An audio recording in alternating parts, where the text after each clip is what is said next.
here, slowly starting off over here. Quickly check a link that I can send to my Discord pals. Perfect. Yeah, I'll send one out too. I'll tweet one out here too, Bessie. Thanks.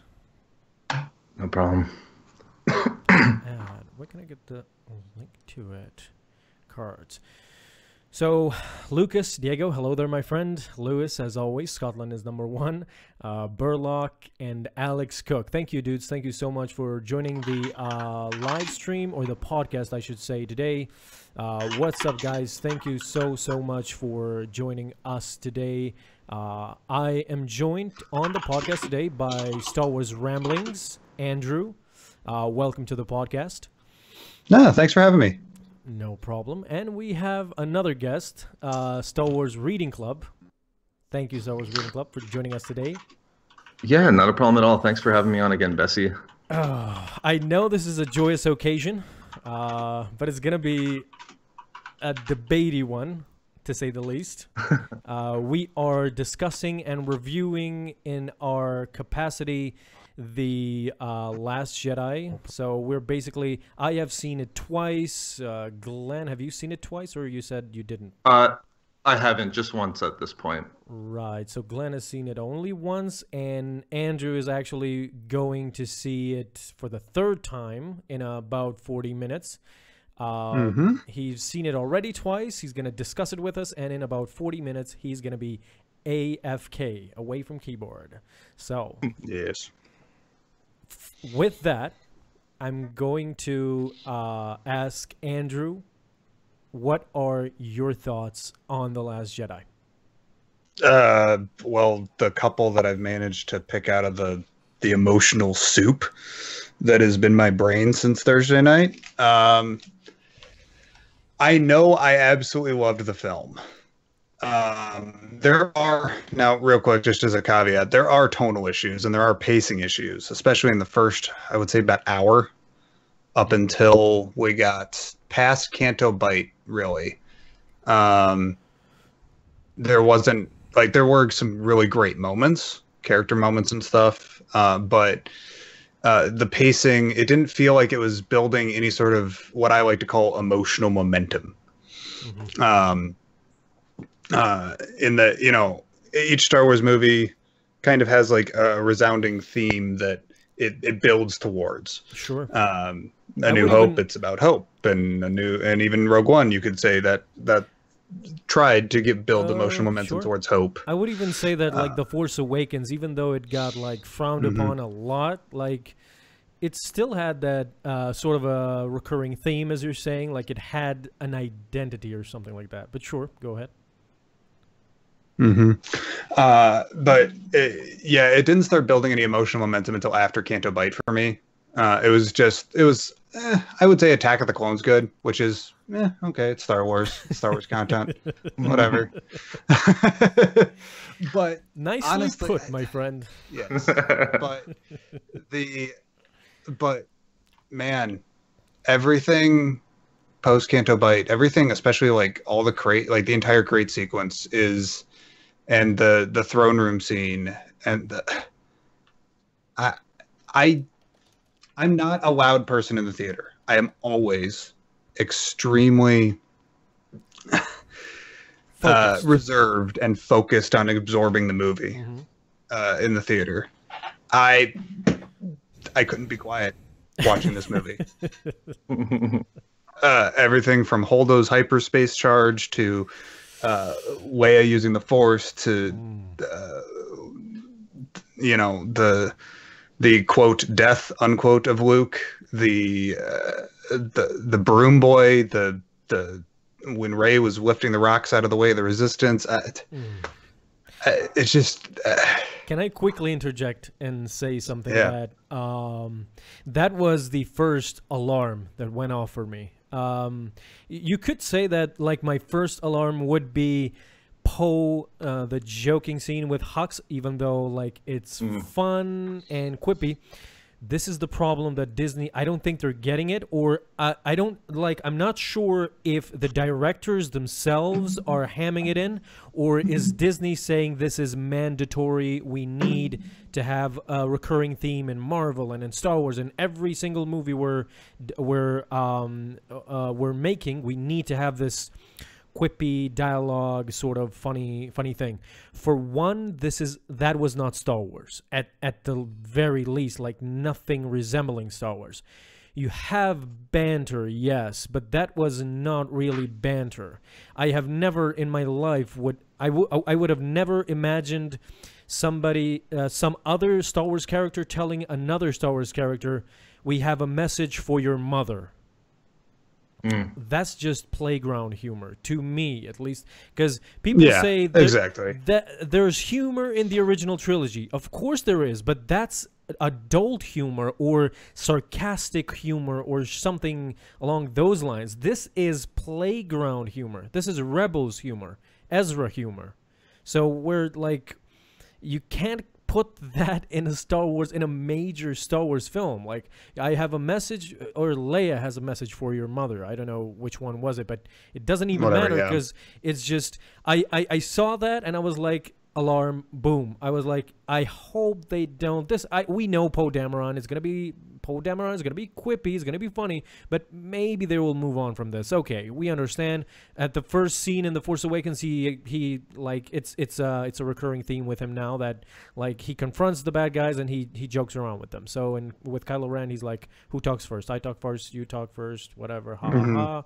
Then in this one, he's like hugs, or he doesn't call him Hux, but hugs. So something like funny, sure, whatever. This is the part where, and Glenn, I'm gonna leave you to talk a bit more, but this is the problem. This is the like axe to the stomach that I got, and I wasn't sure what was happening at that moment. Like Andrew, that you said volume discrepancy. 1 second. Is there? Yeah. No, it's pretty good. It may be something with you. Okay.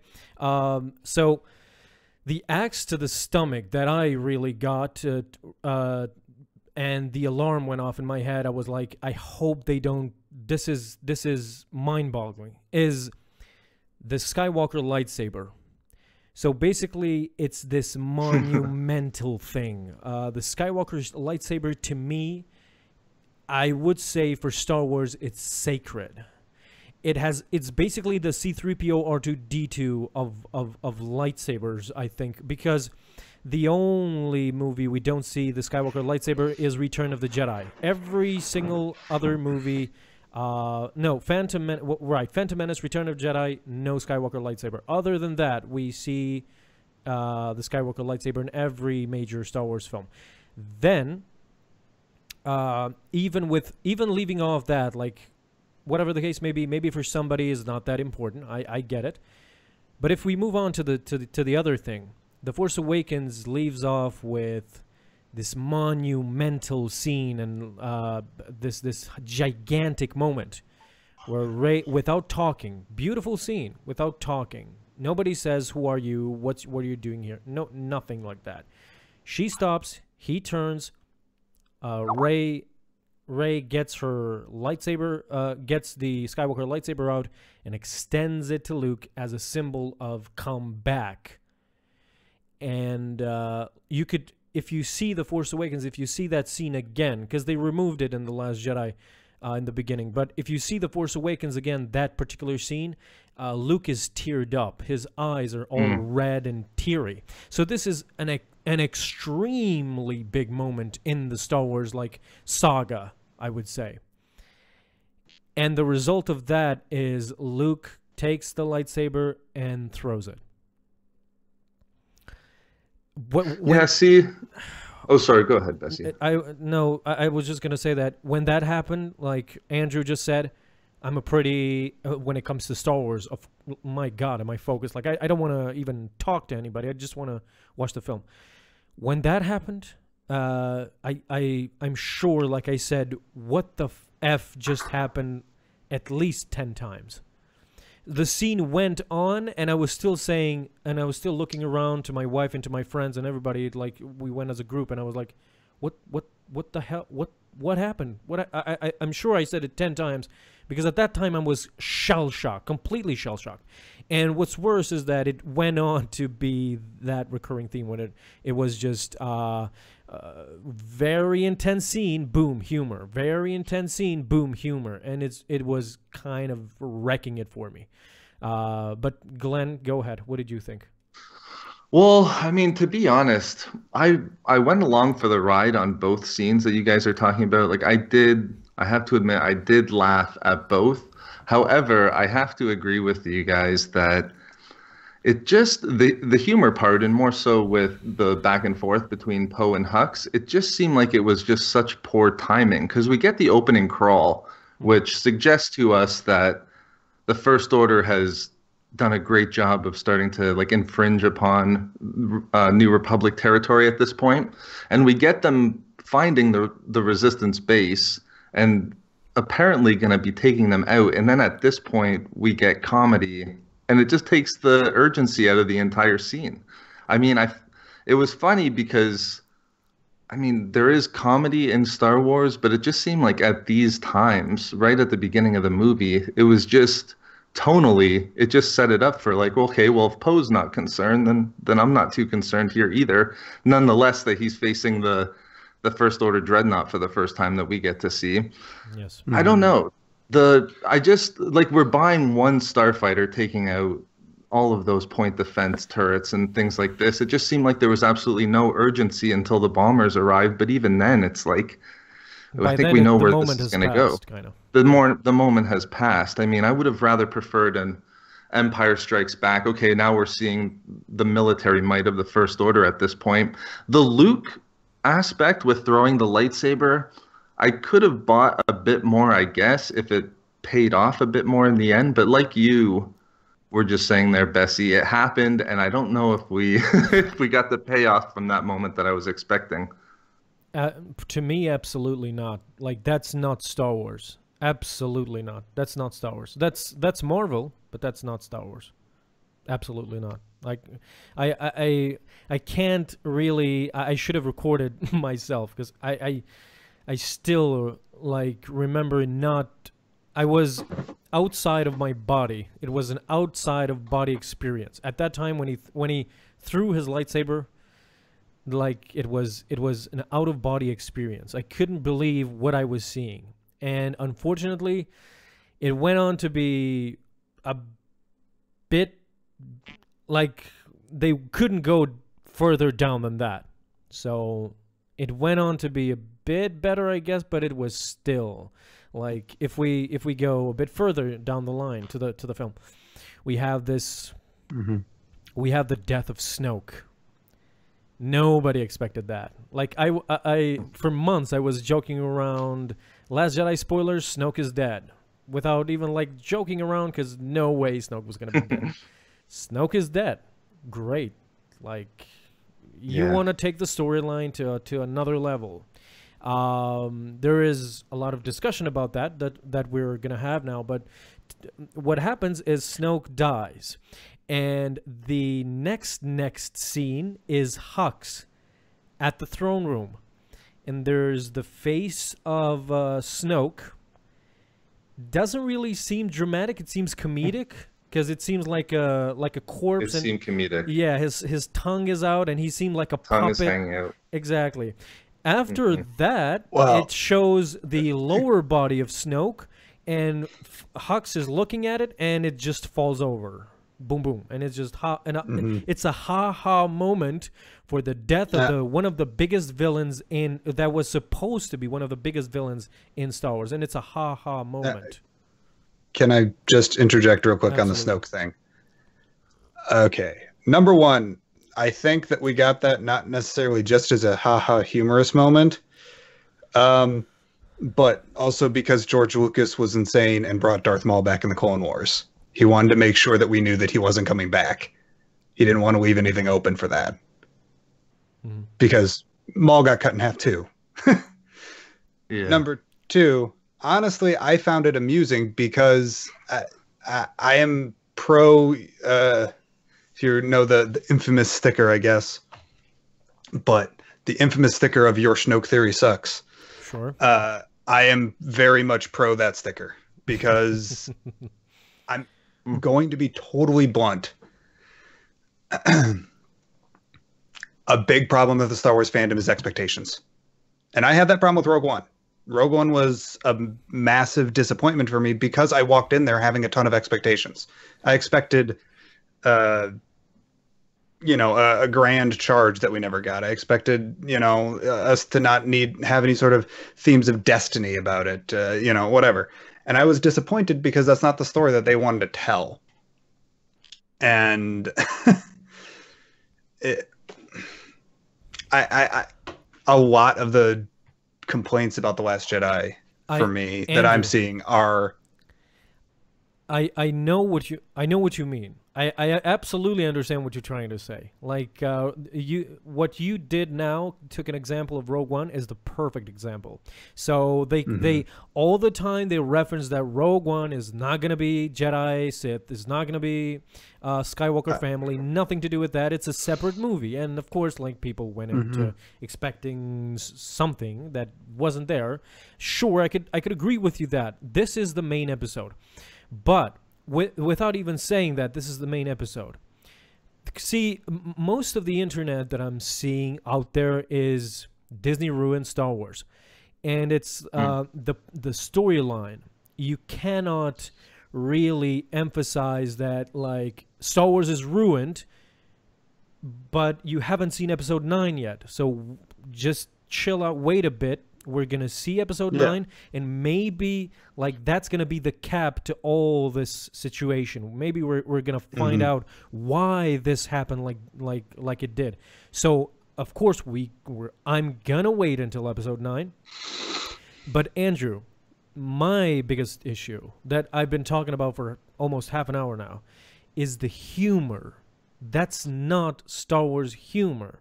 Like, absolutely doesn't even come close. As I said, like, in the beginning, I've never imagined that another Star Wars character would say to another Star Wars character, we have a message for your mother, ha, ha, ha. And it's like, what? Okay. And Luke throwing the Skywalker lightsaber nonchalantly.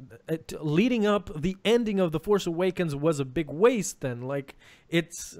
I know what they were trying to do. I know that they were saying he doesn't want to go back. Luke doesn't care, doesn't want to go back. He wants to, as he said, like, I want to die. Yes. And I don't want to. I understand that, but there's better way. Like, that's not Star Wars. That's never been Star Wars. Star Wars is about smart humor, not. I'm sorry to say this, child humor. This was child humor. And the people that I saw... Yeah, sure, go ahead. I still laughed. I still laughed at most of the jokes. That's my point, is that Star Wars... How much of that laugh, though, was peer pressure? Because you were in the theater with 100 Not at all. Everybody else in the theater was sitting there stunned like you, because I watched it, I was seeing it on Thursday, opening night here in the United States. And it's just like Donna, a good friend of mine in the chat. Star Wars is a franchise that exists to pay money. I realize that they want to tell their story, but the fans pay their bills. We get to have expectations. Yes, but we don't get to write it for them. There are serious issues with this movie. The tonal issues, the pacing are a little bit messed up. Some of the humor didn't land for me. A lot of the humor didn't land for me. Yeah. But we don't get to write the thing for them because it's... Well, two things I can give you is what you're saying, we can't write things for them. So I felt disappointed when Luke died, but that doesn't mean like I'm going to go in the internet and say, like, screw Disney, they killed off Luke and this is awful, this is crazy. They have a story in place. Give them a chance. Let's see Episode 9. Of course, in my opinion, Luke shouldn't have died, and I think we even discussed this in before we went to the movie. Like, should Luke die or will Luke die in episode 8? And I think none of us said that Luke will die. I think we all agreed that he will survive till episode 9 and then be killed off. But I don't agree with Snoke and Luke, but there is something to it, and we're gonna see it in episode 9. So yeah, I understand what you're at that point that you're referencing. Like, they have a plan in place, and whether we like it or not, we should give them a chance and see where this is going. But let me ask you a different question then, Andrew. Is this like they're making it for the fans? Are they making it for themselves, or are they making it for the fans? They're making it to make money. Yeah, that's the prequels behind the scenes answer. So give me an in-universe answer. An in-universe answer. I do think for what it's worth, and I do realize that this makes me biased. I'm a massive Rian Johnson fan. Sure. I told I'm not sure if I said this on this podcast, but I have a friend of mine who went to, I think I did, where Rian Johnson actually bothered to remember my friend's name for 45 seconds when he was already meeting 3,500 other Star Wars fans. Quite literally 3,500 other Star Wars fans. That's the fact that he actually bothered to remember that. And when you look at the Star Wars show that came out just before, not the 13th, but the week before. Yeah, where Rian Johnson received the AT-AT. He is a fan. He loves this just as much as we do. Exactly. He was like a kid on receiving a gift. It was awesome to see, but like I don't really know. Like if he for me at least, if he agreed aloud, or what's worse, I hope he didn't, if he wrote that humor. To me, the biggest problem is the humor. Like, I'm being totally honest. There are plot holes, and there are some things that we can talk about. Like, many people are also referencing the Leia Superman scene. Now it's become famous, but it's the humor. Really, it's unforgivable for me. And this is the thing. I don't know if Disney is pressuring these directors, whether it be Marvel or Star Wars. Is Disney pressuring these directors to implement this kind of humor, or is this the new generation of directors that really, to me at least, they don't understand adult humor? If you want to understand adult humor, watch the original trilogies. That's banter, quippy. That's Can I bring up C-3PO? Sure. And R2-D2 in A New Hope, where they're kicking each other, and Andrew, we're talking about. I'm just saying that's child humor for me. No, I'm gonna answer you. That's 1 second child humor. That's not 1 minute of Poe. I'm gonna hang on to the line until Hux comes in. That's not 1 minute humor. That's 1 second humor. One kick, done. I can accept that. I swear I can accept that. If Poe was on the line and he said, like, instead of Hux, he said hugs, or whatever, thin, pale dude, sure, okay, I would say, okay, he made his, like, quick thingy. He has, like, oh, I'm waiting for hugs, a thinny, like, white dude. It's like, haha, okay, I get it. Whatever. But he stayed 1 minute and just berated. And it's like, you could see that the character of Hux is not really, cannot handle that type of humor. And they were going for, you see these uptight people, they don't know that people are making fun of them. But it's too long. That you can't have, as like Glenn just pointed out earlier, it's not like it takes out the seriousness of the moment. After that, or like we were, whatever happens, we don't care. Because he just went like from joking to blowing up all the turrets, and like everything is basically nonchalant after that, at least for me. Well, think too, Bessie, if that type of scene happened in Empire Strikes Back when they were raiding the Hoth base, Rebel base. Absolutely, that's my main. Like I always for the past few days, I'm constantly saying that. Imagine the fight on, imagine Palpatine. The scene with Snoke when he falls and when he's on the chair and when we see his puppet face and his whatever. It's a comedy scene. Imagine if Vader throws off Palpatine and like as Palpatine is falling, he hits a power nod and just goes like says oh, and like it's kind of a funny moment, but it's this big moment and it doesn't make sense. Sure.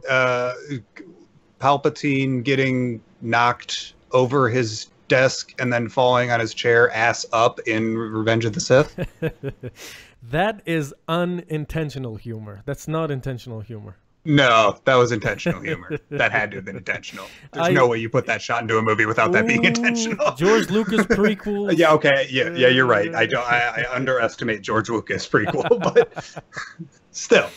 Okay, what I said, like, I was talking to my wife a lot, and I was like, we sat down, and because we seriously didn't know how to feel.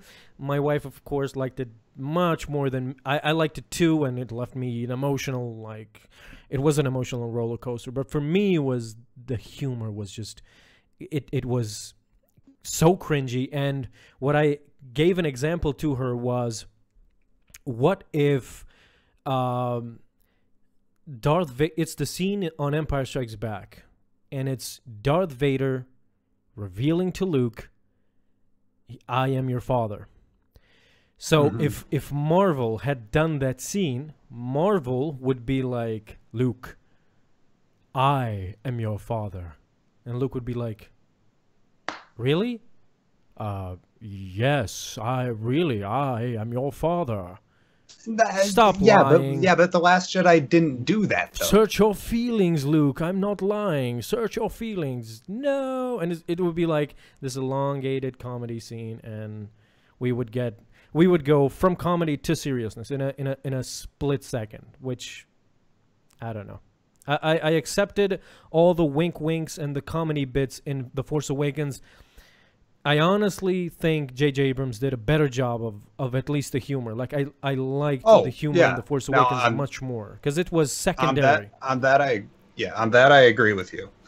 I do agree that the humor in this, there was way too much humor for me in the first half, or the first 10 hour of the movie. Yeah. But I think that they did that because they wanted to front load that humor to get us ready for the absolute insanity that happened, during the great. That's exactly what Rian Johnson said. I saw an interview with him yesterday. He said that he tried to front load the humor at the beginning, but I agree with you guys. There was a lot even at the end. Like, we even had some Hux comedy come in at the end, even on Crate. But exactly. I don't think it got to a dark enough. I mean, it got dark, right? I mean, it did on Crate. You got some intense moments, but it doesn't bother me to the extent where, as long as it doesn't, like the stuff with Hux, it seemed like they were really undercutting Hux in the First Order. The Luke lightsaber, like, I'll admit, I think Andrew said he laughed. I laughed as well, but I thought that it set up the relationship between Luke and Rey. So when it's done right, it's good, but when it starts to undercut Hux, like of course they're going to make it out, and I know they lost the whole bomber team, but of course they're going to make it out. Hux would work if they had an offsetting Tarkin type character, or even someone like a Piet. I know they had the guy next to him, but Hux was really in control there. But I have to admit, the humor, it was over the top. Where it didn't work is where it didn't work, but in the sections like the Luke Skywalker lightsaber, it worked a little bit more for me as more of a setup to that story. So, you mean the scene where he throws it off his shoulder? Yeah, like that was less egregious to me than the Hux Poe phone call during that battle scene.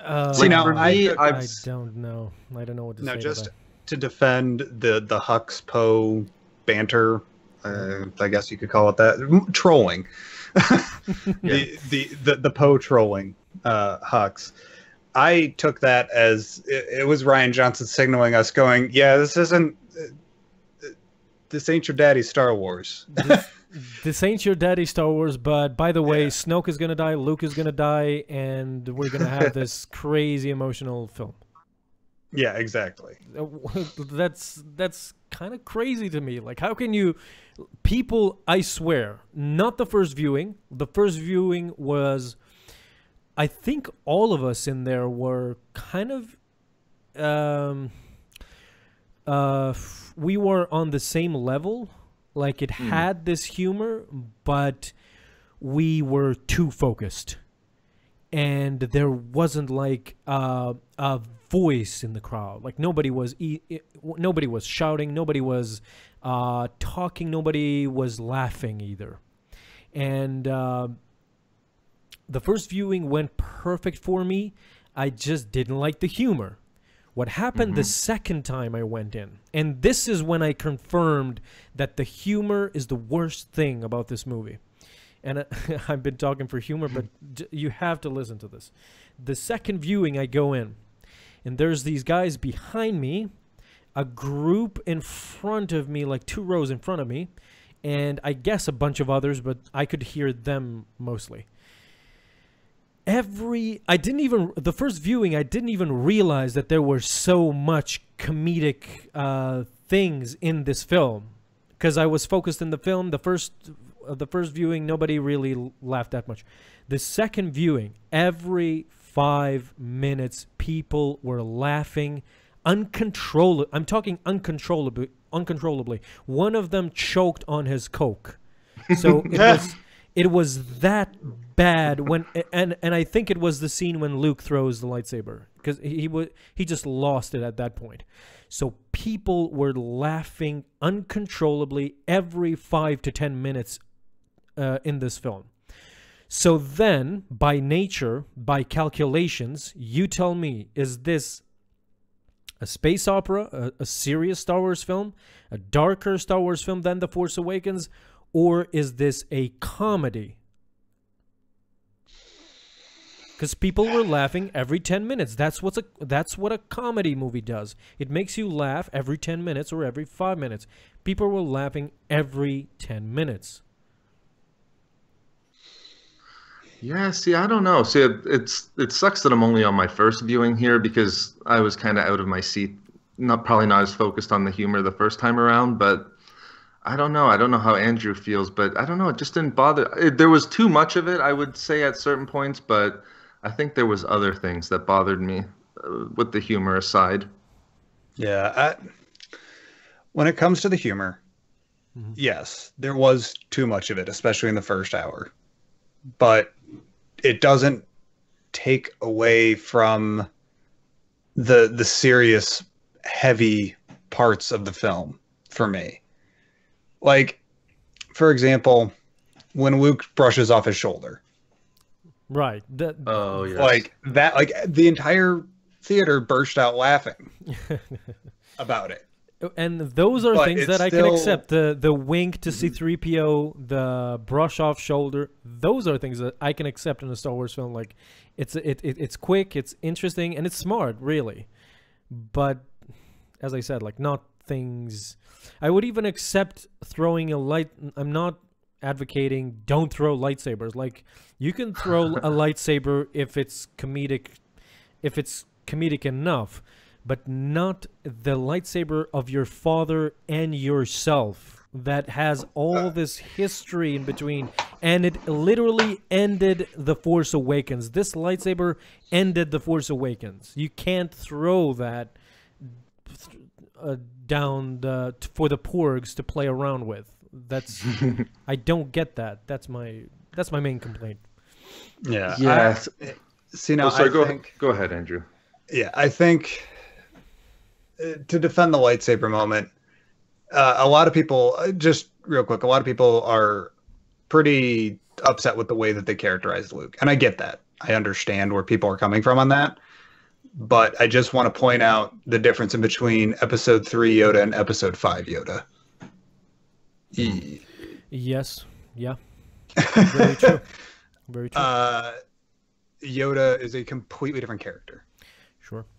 You can even make the case that in this film, Yoda is an even more different character. he just went all out. Yeah. Yeah, I think I guess I would understand that. If not, didn't really have a problem with how Luke was portrayed. I can understand even from real life, like you have people that are disappointed from life, as hard as it is to talk about. Even in real life, like you may know a person that at some point during his life he was suicidal. I basically see Luke in that type of way where he just doesn't want to live, but doesn't want to kill himself or something. Like he just wants to live on his days Grow old and die. Yeah. And people were I saw some people attributing him as a coward, and that's where I'm 50-50 because Luke wanted adventure and excitement. He did not want to live 40 years of his life as the galaxy's only hope. Yeah. The Force is not kind to Luke in the original trilogy. It wasn't kind to him in between Return of the Jedi and The Force Awakens.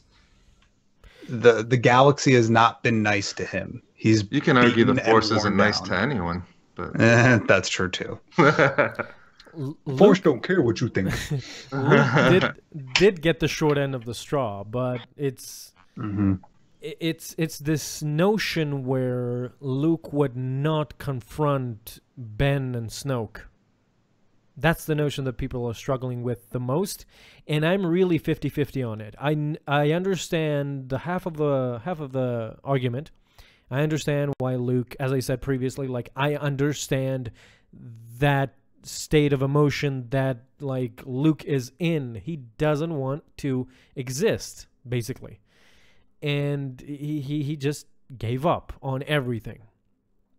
However, the second part that I struggle with is that Luke wouldn't really abandon everything he loved and knew because he didn't abandon, like, every single character in Star Wars told him to not go after Darth Vader and redeem him. Just kill him and Emperor Palpatine. Do not try to redeem them because you're gonna fail the mission. That's what basically Yoda and Obi-Wan tell him on Dagobah.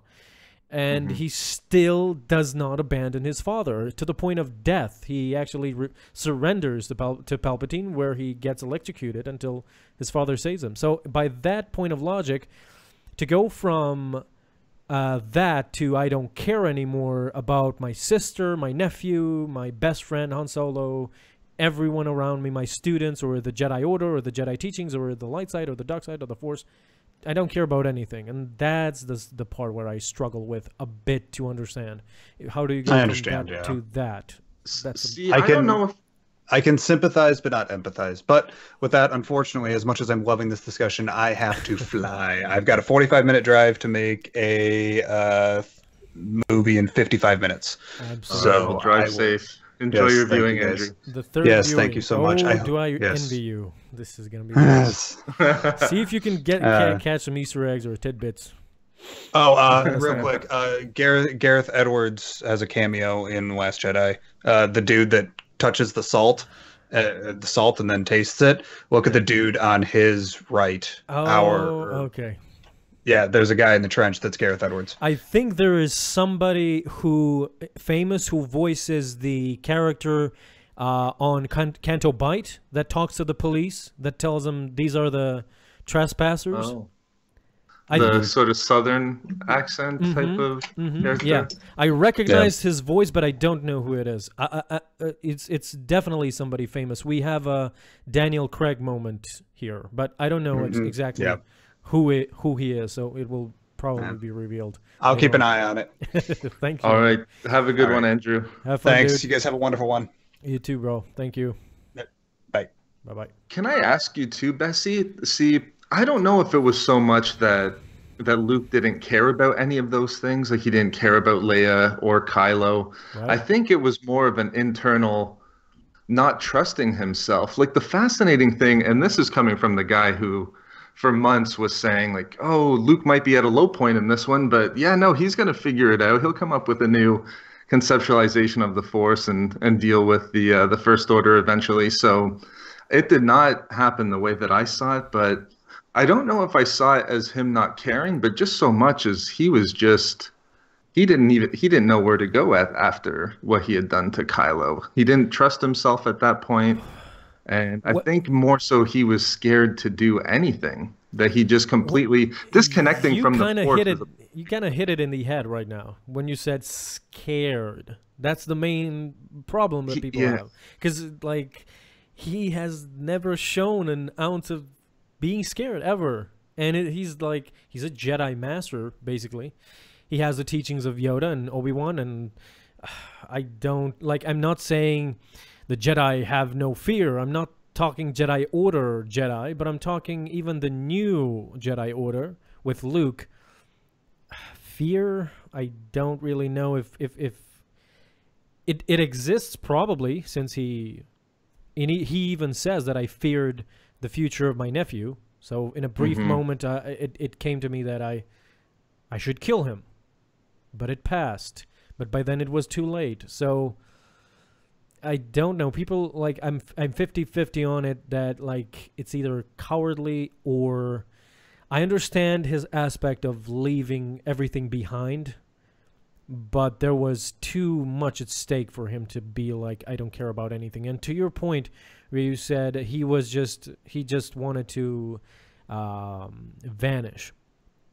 When we see how much has it been? Maybe 10 years since he escaped into exile. I'm not really sure, but as like, even when Rey now goes and confronts him and tells him, we need you, Leia needs you, and the First Order is after us, and it's gonna destroy it's already destroyed the Republic, so it's gonna destroy the Resistance as well. And he again shows no interest. So that's even more like proof to me that it's hard to accept this Luke, at least. Yeah, I definitely know what you mean. That's a good point there. I wonder, could you take it that he was like not scared and not a coward of anything outwardly, but more so inwardly, like what he was going to do? Like he Well, not trusting himself after. I mean, would you define it as basically falling to the dark side in the scene with Kylo? I would put it to that far for a brief moment. I wouldn't put it past that's Luke, I don't think. without a shadow of a doubt. For me, he Yeah. brushed with the dark side at that moment. To kill your nephew in cold blood like he was sleeping, it's definitely brushing at least with the dark side. But sorry, but it's, to me it's both, like you said, both inward scared and outward scared, because it's troubling. People always have arguments. If you say this, they say, oh, but it's a movie, it's Star Wars, like you shouldn't think that way. But in a realistic sense, if you think about it, your child, let's say your child or your sister or whatever the case may be, you're a father, you're a brother, at least that's at least that's how I think. That's how I'm built in real life. Bessie, we're talking exclusively Bessie now. At least that's how I'm built, is that I'm a brother, I'm a husband, I'm a family guy. And if harm befalls them, whatever I feel inside does not matter at that moment. I don't even check my insides to see if I'm scared, or it's instinct. You need to be there for them and either defend them or guide them or whatever the case may be. And can you apply that real life logic to Star Wars? Maybe not.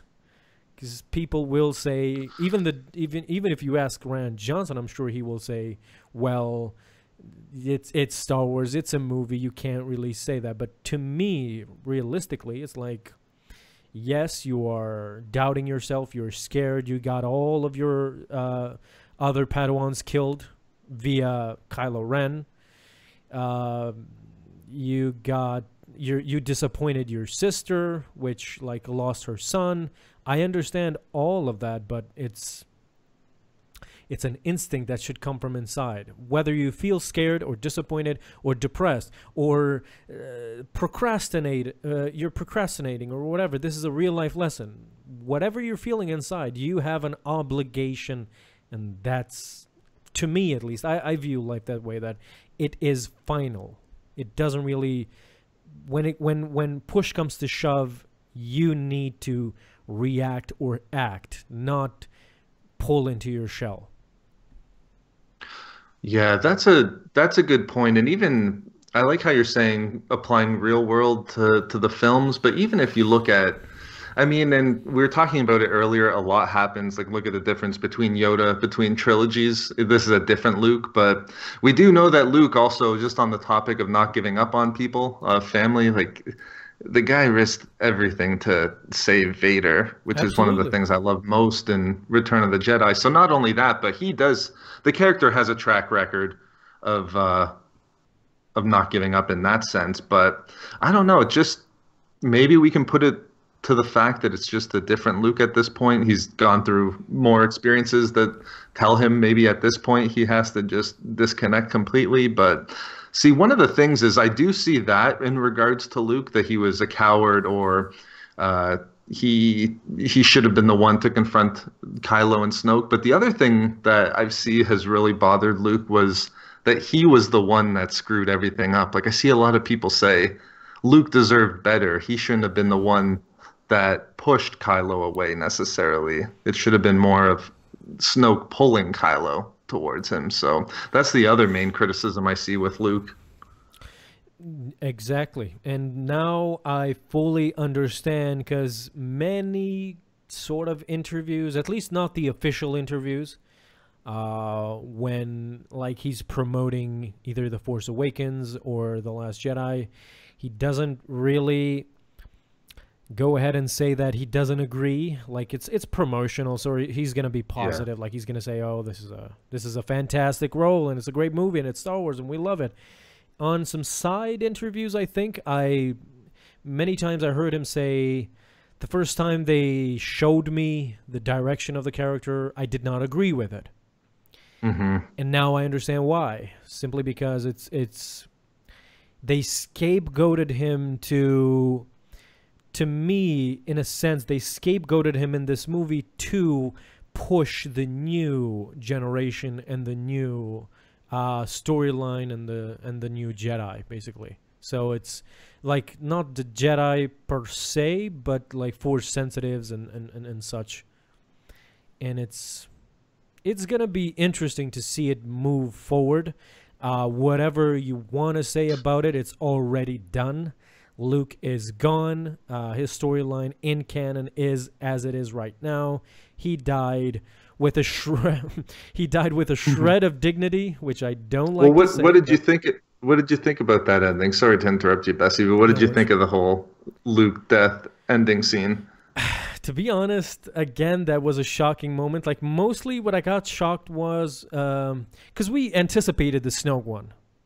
Like, not we anticipated before watching the film, but what I mean is, by the time Snoke got killed, we saw the writing on the wall. So we knew that, Snoke is getting killed, and he got killed. Because you saw the motion, like you saw Kylo Ren's hand motions, and you saw what was about to happen. I can read his thoughts, and he could read his thoughts, but he didn't know really who he was thinking about. He was thinking, Kylo Ren was thinking about Snoke. And you were like, he's going to be killed. So you understood that at least. But the other part of it is both shell-shocking moments for me came about what were about Luke.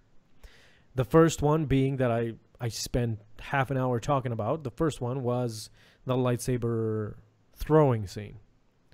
Mm-hmm. I still can't get over that, and it's like 3 days. I'll have to see it again. See, now I'll be focusing just on that scene too, Bessie. It's 3 days later, and I'm still going through it. Whatever the case, the second one was actually his death, because I didn't. I expected it, same as Snoke, because I saw him struggle to to be alive, basically, because he expended so much energy, and he was falling down, or did he fall down? I don't know, what did he do at that moment? He kind of fell back. Yeah, he fell back and then was struggling to get back. Yeah. Yeah, and I was like, ooh, I think because the music was going that way, and like, you have those moments where you can see the writing on the wall. But he stood up, and I was like, oh, he's not dying. That's great. And he went on to watch the binary sunset, and it was this reminiscent callback to New Hope. Him, like, it's a circle. As Vader says, the circle is now complete. The circle is complete. I was thinking that they would not kill him really, but when I saw him disappear, my stomach, it was like a knife to my stomach, because I thought, oh, they're not gonna kill him, great. And when he disappeared, it was like, boom, a knife to my stomach. I felt ill after leaving the theater, even though everyone got saved, and we got even, because we're going to talk more about it now with the new generation and everything, but like, I felt ill. I didn't agree with that part, but hey, yeah, I know what you mean. I felt the same way. I know I definitely felt the same way with the Luke death, but I love that ending. I thought that it was like the perfect ending for him, just in regards to the film. Like, given everything we just said about Luke, did you think that he did redeem himself, or at least in some sense ended up how Leia and Rey sort of defined it, as finding purpose and truth? Because I did think that we saw a Luke throughout the entire movie who was completely different from original trilogy, and then at the end finally goes back to that moment where everything before the Jedi, everything, before, like Andrew said, being the only hope of the galaxy, like, he goes back to that moment where it's just innocent Luke that's, searching for adventure. And by the end, he definitely had it. I don't know. I love that binary two sons at the end there. They tried bittersweet. Yeah, that's a great way to put it. So it was, they tried, they gave it their best. I guess it was, I don't know what to say really, because it's a fresh wound, so I don't really know what to say. It's even Luke, yes, and even Snoke was I have a lot of problems with the film. Like, the film left me, it was this epic film, and it was great, really. It was like, which one do I compare it to? I don't want to say Batman versus Superman. It was this epic, great film, like, oh my God, everything comes together, and it's these great superheroes and these great Jedi, but it just left you with this bad feeling in the heart, in the stomach, in the gut. Like, you were like, oh, I don't feel good. Something is not there. Like, I don't. Maybe. Yeah, that's so. It's. I think it's a poll thing. Like, we could even poll the guys in the chat and ask them, like, their generational thinking. Because in my mind, I don't know if all of us feel the same way. Because the problem with us is that I, for example, grew up with the original trilogy and then the prequels.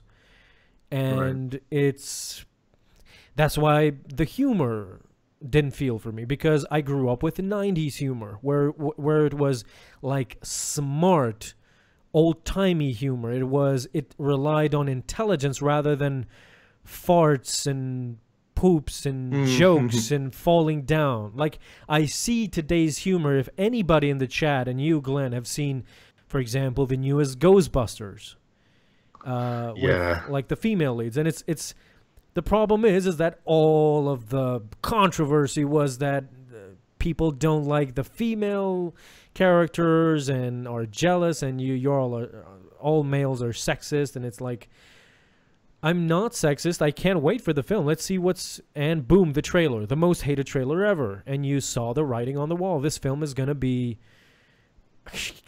worse than child humor. Kids would not laugh at that. So it's just, Right. when it came out, it was this complete fail because it had no humor in it. It was just, oh, look, he fell down. Ha ha. And it's like, okay, I guess. And then it's like, oh, look at my gun. Look at my proton pack. Oh, it's sexual innuendos. The stream is falling down. It's not really going as it should be. It's what are you trying to do? Because I don't understand. This is not funny. This is not interesting. This is I think Rich from Red Letter Media has invented like a word, and it's the best sort of explaining. It explains exactly what I'm trying to say right now, and that word is non-comedy. So you have comedy, which you laugh at. You have jokes that don't make you laugh, but don't bother you either. You're like, okay. The meh. You have jokes that are meh, okay, I get it. And then you have non-comedy, where a joke, a quote-unquote joke, will make you feel unfunny and will actually depress you more. And that's like unintentionally. Their intention was to right. make you laugh, but unintentionally they made you like depressed. So I'm not accusing Star Wars of that. They're much smarter than that, of course. In any way, am I not saying that? Am I saying that Star Wars had that type of humor? But it had this new generation humor. It had this like, brush your shoulder, throw the lightsaber, I don't care. It's this porg touching the lightsaber. Porg smashing in the wall. Porg Yeah. smashing, and it's like Kylo Ren. as Hux is talking, Kylo Ren just pushes him to the side, and he bumbles like an idiot. And it's this. It's funny, I guess, but it's not comedy. It's not really humor. If you want humor, watch the original trilogies. It's this great comedic timing. And I would even say The Force Awakens, like it's a great example if you want to really watch how comedy in Star Wars in particular should be executed. Yes. I think that's definitely a fair statement. Even I think, maybe not, I might lose you on this one here, Bessie, but I think even still Rogue One might have nailed the Star Wars comedy a little bit more. In like, what example? What can you give it? I'm talking more about like droids, like the K2 stuff, and okay, K2 more is so than just sure, you could say that, but as humor in humor coming from a serious character is funny. I don't think you can fail with that. For example, Right. what I mean is, for example, Thor, K2SO. What was the character called in Guardians of the Galaxy? The one who takes everything literally? Drax, I think. Oh, so it's, yeah, the Batista character. yeah. So it's Drax, K2SO, Thor. They're these out of this world characters that take everything literally, and they take everything seriously. And when comedy comes from them, it is interesting because it's unaware comedy. So you can't really screw that up. So I can give you that for K2SO in Rogue One. Yeah, sure. You can't on the basis that you can't really screw up K2SO humor, because anything that comes from him is basically funny because he's this sarcastic droid, I guess. Yep, like an emotionless character who's Emotionless, put in these spots. Exactly. Yeah. Great way to put it. Exactly. I would quickly join the Discord. And Glenn, I hope you don't mind. I actually told my my Discord people that they could post us questions, and maybe we could get to answer them. Guys, I will give you, if for any of you who haven't joined me yet, here's a link to my Discord server. It's called the Cantina, and where all of the scum and villainy gets together, and we talk Star Wars and everything. So if you want to, for anybody on Discord right now who is listening to me, and for anybody here in the chat, if you want to join and ask us any serious question that you want to get answered, especially for The Last Jedi, I think we will exclusively take questions for The Last Jedi, because this is the Last Jedi discussion. But of course, in the future, like, we might get different questions in Star Wars lore, canon, legends, whatever. And yeah, so talking about the new generation, sorta. It was interesting to see, like, in my review, I said that it reminded me of Batman vs. Superman: Dawn of Justice, where they used this movie to promote the Justice League movie. And I, in a way, not really, it was not ham-fisted, but in a sense, they used Episode 8 to actually show, I'm guessing, the new trilogy for Rian Johnson. And if this is true, if this kid goes on to be the main protagonist in the new trilogy, then for sure they have known for this, like Rian Johnson and Disney have known about this for a long time, since The Last Jedi started filming. They knew that Rian Johnson would get this new trilogy developed. Right. So what are your general thoughts on the new, because I'm sure you're aware the kid was force sensitive, which I don't know how, but I missed it the first time. Yeah, that I picked up. I mean, I kind of let it slide. I saw that he did use the force to pull the what was it, a broom? Pull the broom into his hand. Yeah. So yeah. I don't know how, but I missed it the first time. The second time, I actually, like, witnessed him pulling but it was so quick, and It was quick. I'm guessing it was intentionally done. So it was so quick, and we just see him with the ring, and it's probably this ring is going to come up in the new movies and trilogy. But what are your general thoughts on the new, what are your general thoughts on this new type of force-sensitive kids that are probably no one? And do you think it will move on to the new trilogy with Rian Johnson? See, I don't. And I was going to ask you that too, Bessie. I don't know how you looked at it. I didn't take that scene too literally in that regard, where I think that it was going to be the basis. That's really like a Marvel type of ending where it would carry over like that. But I don't know. I thought that was just a kind of a sweet moment to end on, just in the sense, because that, if I'm remembering correctly, that's the rebel symbol, right, on that ring, or? Yes, it's the rebellion emblem symbol. Right. So I don't know. I didn't look at that scene particularly too literally, in that it's going to carry over into that trilogy that Rian Johnson's doing. If it does, then I would be very surprised. I don't know how you feel about it, but I almost kind of hope not, because we are supposedly we're getting new stories, new eras, new sections of the galaxy. So, well, that's the point. Is that this is we don't even know his name, the kid's name. So it's I definitely think it's going to be this kid. This is going to be the main protagonist. We're just going to see the ring, and it's going to be passing of the torch. He again, if this comes out to be true, which I don't know if it will, the Rey's parents being nobodies, drunken junkyard trade people. Yeah.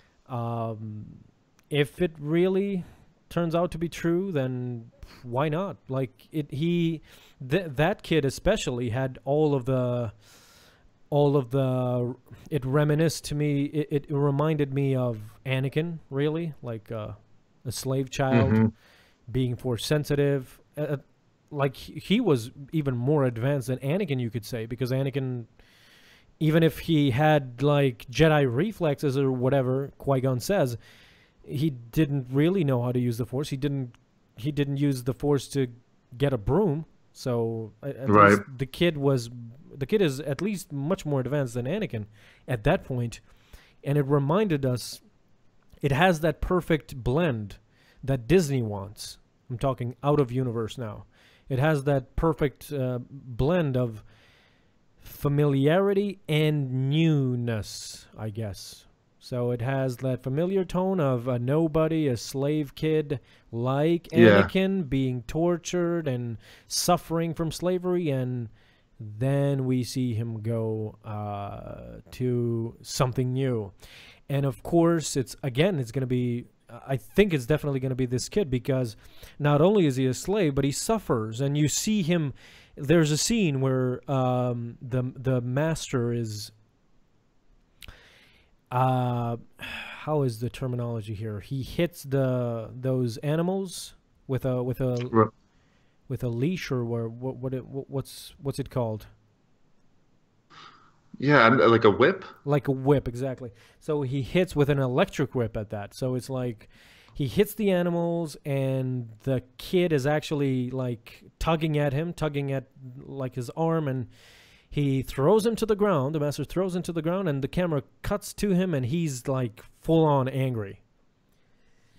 Right. So as I said, touches of familiar and new. So again, you can have an Anakin character where he is new. He is this good protagonist in the beginning. He's adventurous and he wants to learn. And he probably gets freed from slavery in some way and grows up and becomes Force sensitive and probably something resembling of a Jedi. But he still has those dark traits where he suffered, and that part of his life tugs at him, doesn't let him go. Same as Anakin. Like his years on Tatooine as a slave always tugged at him. It's not only in the film, but it's introduced in the comics as well many times. And like that's his weak point. That's really interesting, Bessie. See, I'm just wondering, and there might be some continuity with the timeline on that emblem. I mean, I know it's been used before the Rebel Alliance, if I'm not mistaken. So would it be a situation where we have no idea the timeline that end scene takes in then? It takes where that in the timeline is, or even what part of the galaxy? I think it's just before the Millennium Falcon goes into hyperspace, if I'm not mistaken. Okay, see that I parts of that last scene are escaping me. Okay, so then it would probably be maybe a few years down the line. I'm wondering if it's in or about very close to the timeline of this trilogy. I'm just wondering if they would work within that timeline, or I may have not understood your original question. If you can repeat it for me. Oh, sorry. I'm just wondering, do we know specifically when the timeline is of that scene that takes place with that boy? Like, do we know that? You mean the ending? Yeah, the very ending. Well, yeah. Well, as I said, like we see just before that scene, we see Rey and Leia and everyone in the Millennium Falcon, and they go into hyperspeed, right? I don't know if you remember. Right. So they go into hyperspeed, and after that, it cuts to it doesn't really cut. It fades in to these kids. So it kind of swipes into like a brand new scene. Yeah, which shows you that this is in a different world. Yeah. Sure. Okay. And they're telling their stories and whatever. And by the end, the kid comes out. He has his ring. He shows like his mop is for some reason metallic, which of course resembles in the light resembles kind of a lightsaber. And he's watching the sky, and something of a resembling of a shooting star shows up. But I'm definitely thinking that's the Millennium Falcon. That's what I immediately thought of, and I'm sure it's that. Okay. And the shooting star is the Millennium Falcon, where they jumped into hyperspeed just before that scene. It's these two scenes are basically happening at the same time. And so after that, we see the kid again, and the movie closes down. So, yeah. Let me get some questions for you, Glenn. Let's see, can my fans shake you a bit? So all right, sounds good. We have a question, an interesting question at that, because this has divided the internet a bit. Okay, so Rozix from Discord says, who else was bothered by the fuel thing? Meaning the keep your distance and like the entire movie taking the entire movie basically is a slow chase scene. Yeah, that's so funny you say that, Bessie. Me and my brother were laughing about this quite a bit on our review. We called it like a slow speed chase through space at this point. Too slow, too furious. Yeah, exactly. See, when like boiling it down, it does seem a bit weird, doesn't it? That's the plot, that they're just perfectly keeping at the same distance. And I don't know what those shields are made of on that resistance ship, but I don't know. They have the supremacy back there too, but it bothers me a little bit in retrospect. And in the theater, not so much, but yeah, looking back, I guess it does. I don't know how you feel about it, Bessie. I could basically agree with you point by point. My friend was just frustrated with it, even in the theater. Like, he was like, "This is stupid. Why don't the First Order either attacks them, yeah, or why don't they at least jump to light speed again and then do another maneuver rather than just sit there like a sitting duck or something?" But yes, whatever. Like, as we said previously, it's a movie, so that's what people are going to say. Even if you ask Rian Johnson personally, he's going to be like, "It's a movie, guys. What do you want?" So, okay, I get that. Sure. Another question from Discord. We have Yi, who says, what do you think they'll do with Leia? Yeah, that's a great question, too. More than ever now, I could see them going the CGI route, right? I mean, she has to be in the next one, right? She's going to be in it, definitely, but I think they confirmed that it's not going to be CGI and it's not going to be a different actress. I think for sure. No, they can't do a different actress.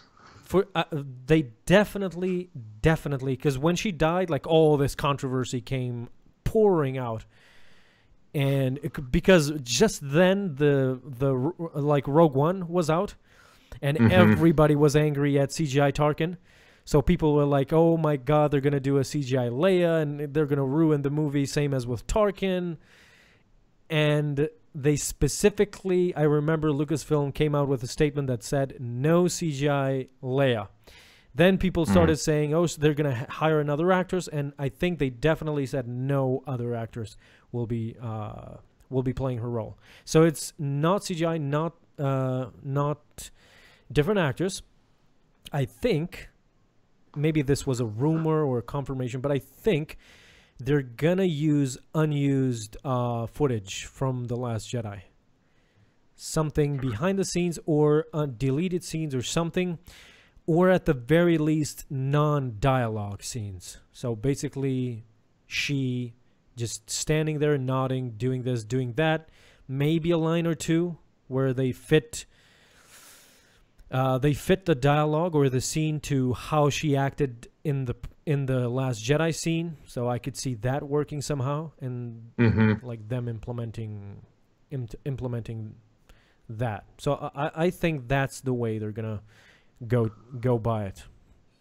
Well, supposedly too, they have a ton of deleted scenes left over. Like, supposedly they shot, I don't know how long exactly, but supposedly there's like an hour still of scenes and footage that they have still. So I'm sure there's a ton of Leia in there some way. So do you think she'll have a full role then they'll be able to use, or do you think it's she'll be in the early part of the film and then I think it's some gonna way be. bow out.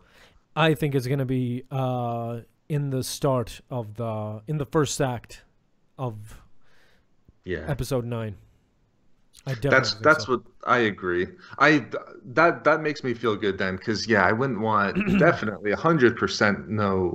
You can't have another actress in there, and I Oh wouldn't be a no. big fan of the CGI either. So that if they go, that would probably be my most preferred route at this point. If they did, if hopefully they have some sort of scenes that they can use and work it out that way, I think that would be good. But honestly, I don't think they have a choice. There is no other True. option because no CGI. You already confirmed that. No other actress, which would be absolutely crazy, as we talked about. So, what other option? Like yes, you have deleted scenes, but you have a story as well. Like the story Hmm. mandates for her to do something that she didn't really do, and I don't know really. It's convoluted, but in my opinion, definitely they will use scenes, deleted scenes from the Last Jedi, and then kill her off in the first act. And what better way, for example, like we saw Kylo Ren just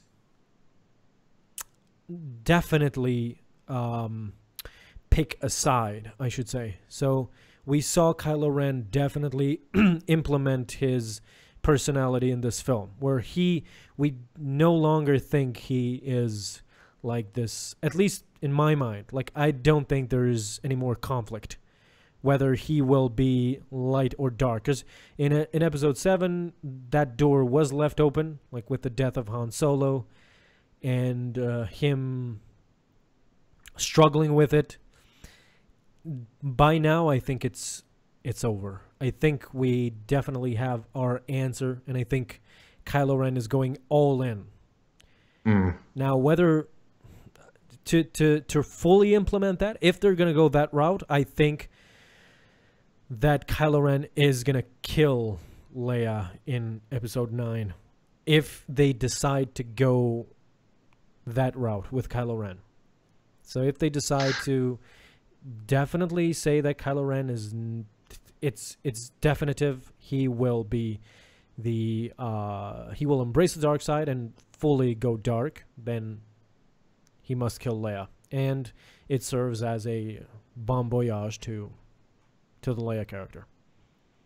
Yeah, I mean, Because there is yeah. no who else is going to kill her? Like, do you want a First Order trooper to kill her? Who? Like, Right. there is no other way. Like, Kylo Ren, there's nobody left. There's no Snoke. There's nobody left. There's Kylo Ren. That's the bad guy. Hux can't kill her. Nobody can kill her. It's only Yeah. Kylo. There's no other character to kill her.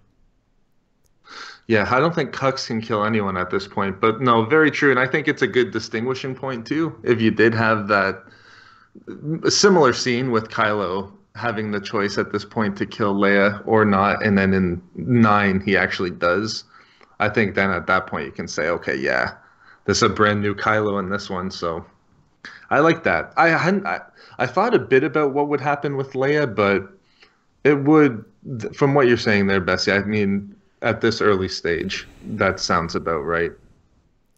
I don't know. To me, it's the film. That's why many people didn't like The Last Jedi, and that's why I had my troubles with it, because there's no more characters left. It's Kylo Ren, and it's Rey, and that's it. We know Leia's gonna be dead, so Yeah. there's no other characters really. Like, you can factor in. You can say, oh, there's still characters. It's Finn, it's Poe, it's Hux, but we're not talking about military people. We're talking about jet force sensitive. We're talking about Kylo Ren and Rey. Before there was like Kylo Ren, Snoke, Rey, Luke, Leia.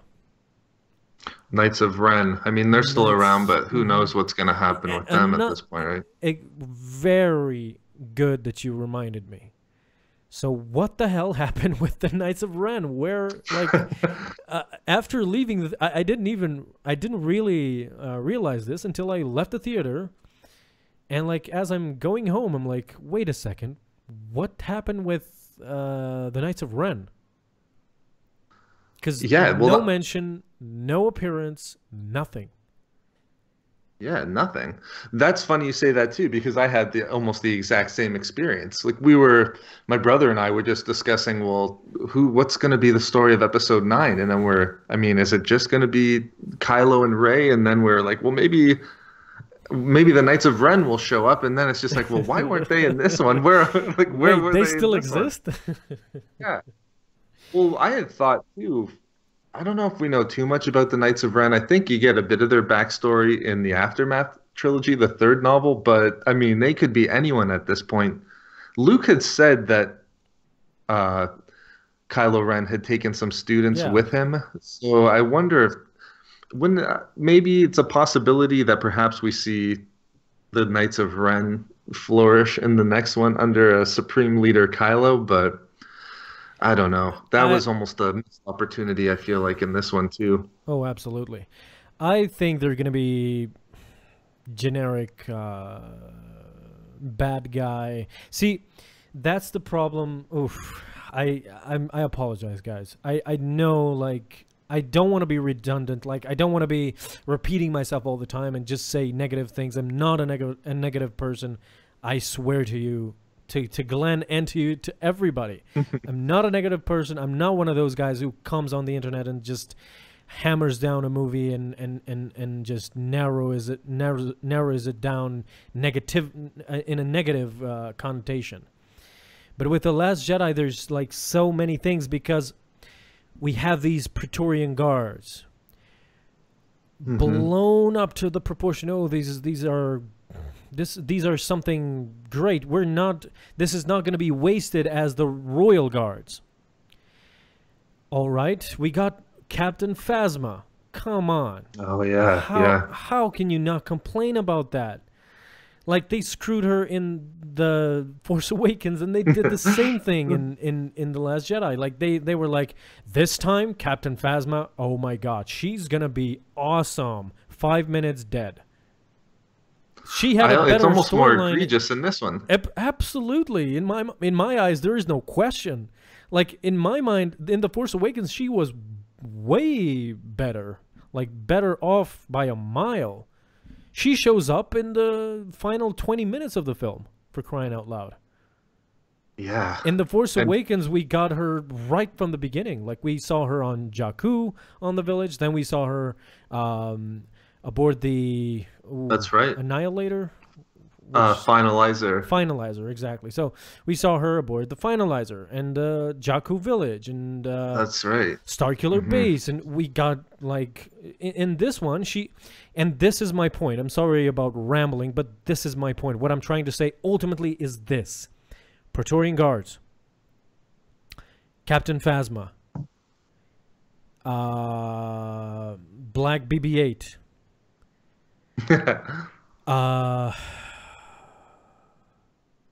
Even Snoke. By this time, I would say even Snoke.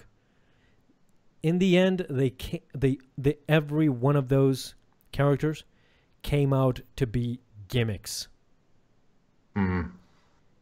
That's after the humor, because the humor is the worst thing. That's my top one. Like, that's the first in my list. That's the first one. Humor. No, nothing could beat that. But the second one is this travesty of these characters that were all used as basically gimmicks and nothing more. They were throwaway characters. And with this trend of bringing characters, killing them for sole purpose of something, is what gives me the chills, and I fear that the Knights of Ren will ultimately have the same fate. It's not gonna be something. It's not gonna be something major, something cool. Nothing. The Knights of Ren are gonna be there to be killed, for Rey to prove that she is strong or she can resist the dark side, whatever. And it's gonna be something to prove. But in order to prove that, kill these guys, and they are used as a gimmick. Yeah, I don't even know if we'll see the Knights of Ren in the next one. Like if I had to guess if No they'll be way. there, I would probably lean towards them not showing back up at this point. But out of Oh, all the ones you mentioned too, Bessie, mhm. the Snoke one is the most shocking, but I was surprised that we got back-to-back Phasma because we did, unless I'm remembering incorrectly, I thought we were promised a bit more Phasma, which Sh- I mean, that, okay, it is what it is, but the that's what Snoke I was shocking too. that's what I said earlier. When the marketing for this, like they heard the backlash, because for the Force Awakens as well, it was this like it's this. And I'm not trying to be controversial, so I'm trying to say this diplomatically, but in the Force Awakens there was this huge feminist angle. So it's this huge female warrior, and it was great. We Hmm. saw Phasma, and we were like, it didn't matter if you were female or male. You loved Phasma. It was like this new type of commander stormtrooper thing. It was beautiful. Even the chrome armor and everything. And then they bungled it. They used, again, as I said, gimmick.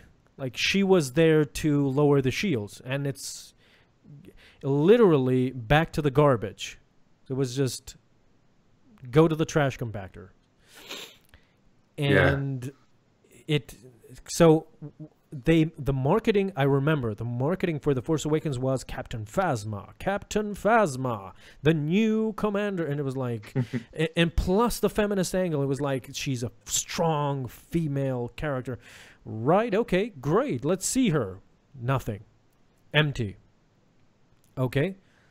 No, they bungled it in the Force Awakens. So now they were like, I can maybe even find interviews or something where they say Captain Phasma, she is back and she is back with a vengeance and she's gonna do all these things. It was way worse than the Force Awakens. Like I loved her in the Force Awakens much more than in the Last Jedi. In the Last Jedi, it's catastrophic. The whole Finn, Rose, and Captain Phasma handling of the Last Jedi. It's basically the Han Solo of Return of the Jedi.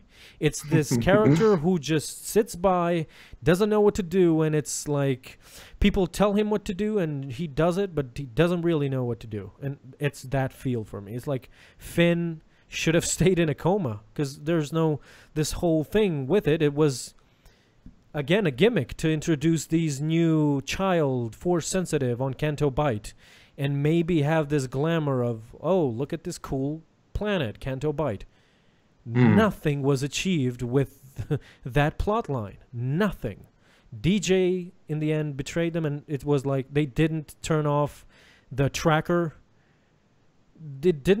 Nothing was accomplished. Basically 40 minutes or 30 minutes if you compile everything with Rose, Finn, Canto Bight, and them aboard the Devastator. If you compile all of their scenes, they're basically probably 30 minutes. So Absolutely. Yeah. 30 minutes in this film are completely useless and should not exist. Yeah, the Canto Bite is really where it drops off for me. But I'll just mention too, I'm just looking at your chat, Bessie. I think some people are Sure. clamoring for the Discord link. I think they want to Yeah, get in on the I the was Bessie link. I was talking too much. Here you go, guys. I just posted it No again. worries. But yeah, you hit it right on the head. I saw some people too saying that they they bought the Phasma novel for nothing. Well, here's the thing. Oh, If absolutely. I hate to be that guy, but like Phasma novel, Phasma, she should have just blown through Finn, I would think. But I'm not going to be that guy here. But nonetheless, do you think I've seen a little bit of it, a bit debate back and forth if you think Phasma survived or not? I know she's the eternal survivor, especially based on the novel, but I don't know if I see her surviving that fall. If she ends up surviving that, I think that's crazy. I think that's the worst thing they could do with this character. By now, just let her die. At least that's what I think. Like, just let her die, because you're not gonna do anything with this. What is she gonna do in episode 9? Like, it's True. It's she's gonna die again. She's not gonna live forever. She's gonna die again. And if you bring her back to kill her back again, that's the stupidest thing you could ever do. So basically, just let her die. She's dead. Move on. We didn't get what we didn't get what we were promised, and I don't really expect anything from that character anymore. And it was a good enough ending. I mean, if she was going to bow out there, the whole "you've always been scum, rebel scum," that's more of like a final scene type of exchange. If I'm looking at it like that, I like how they went to. They shouldn't overuse it, but there was some similarities there with her losing a bit of her helmet, just like Vader lost a bit of his helmet in Rebels as well. So to me, there was that as well. To me, I saw it in a different light. I'm glad that you saw that as a great thing, but I didn't really, and I'll explain. Or why. at least just the connection. Like, I'm a bit more ambivalent to it, but like, I'm not going to put Phasma on the level. It's not a huge shock that Finn would see her face as much as Ahsoka would see Anakin under Vader's armor. But how did you see it, Bessie? Well, I saw it as a cop-out. Because they knew that what they were doing, they knew they're killing her off with no real significance.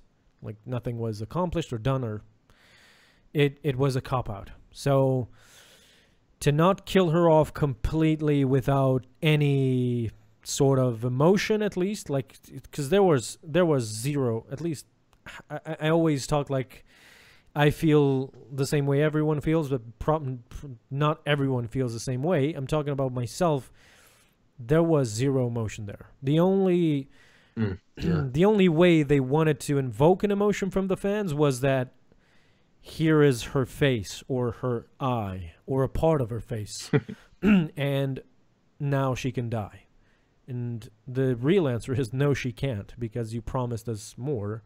And you released a comic, and you released a novel, and whatever. But yeah, whatever. It's over with. I don't really want to talk about it anymore, because people are like, is she dead or is she? I don't give 2 cents about it. Is she dead or is she alive? For me, she's a useless character. If by The Last Jedi she didn't do anything useful, she's over with. Like, she's a dead character. Even if she comes back, she's a dead character. She's going to die again in episode 9. It would be the stupidest thing ever to say that, oh, Phasma somehow survived, which I don't see how. But even if she did, as I said previously, like, why are you bringing her back? To kill her off again in episode 9? Doesn't make sense. Yeah. So it's just move on, leave it be, and that's it. I agree. I think we've reached peak Phasma at this point. What a waste of a character. And that's really sad. Yeah. They would just. This is what I don't understand with all this. Like, they I don't want to get political, but Captain Phasma, they push this feminist angle, and I'm all for it. Like, let's get equality. Let's get, even though, like, one of my favorite heroes is oh God, from Aliens. Oh. Yeah, I'm bad with it. Aliens, non-Star Wars Aliens movies, but I was just about to say it, and I lost my train of thought. Damn it! Give me 1 second. So it's Ellen Ripley in the Alien movies. Aliens, everyone. So it's in 78, I think Alien was done. 78 or 79. Something like that, after Star Wars. Like, back then you had heroines, these great females that, like, were presented something more than just, like, male hero characters. Ripley was just a perfect example of that. And even back then you have that, but you still have complaints like most of the heroes are males. Okay, you have this great opportunity with Captain Phasma to make her a great big Star Wars hero. At least even as a villain, like she could be strong or whatever the case may be. Then you have the Ghostbusters, so you have all these female leads. They were on Saturday Night Live, and for anybody who's like watched Saturday Night Live, they know these actresses, and they are very funny when used properly in a scene or in a script. And it's just they completely bungle it. They completely. I don't know why. Yeah. I don't understand why. I don't know if it's difficult to do that, or if it's the new age thing where I don't get new age humor, as we talked previously. Like, it's new age humor to me. It's non-comprehensible. I don't understand how is that funny. And even like in The Last Jedi, when as I said in the second viewing, when I let me block someone here because everybody is telling me to block this Felix guy. He's being I did it, guys. I blocked him through the Force. Even in the second viewing, like, Star Wars had new age humor. And it was, we have a message, like especially that line, we have a message for your mother. And I had this sinister look where I wanted to rip the screen. Like I wanted to shoot a Kamehameha wave at it. Like I couldn't believe that in Star Wars somebody said, I have a message for your mother.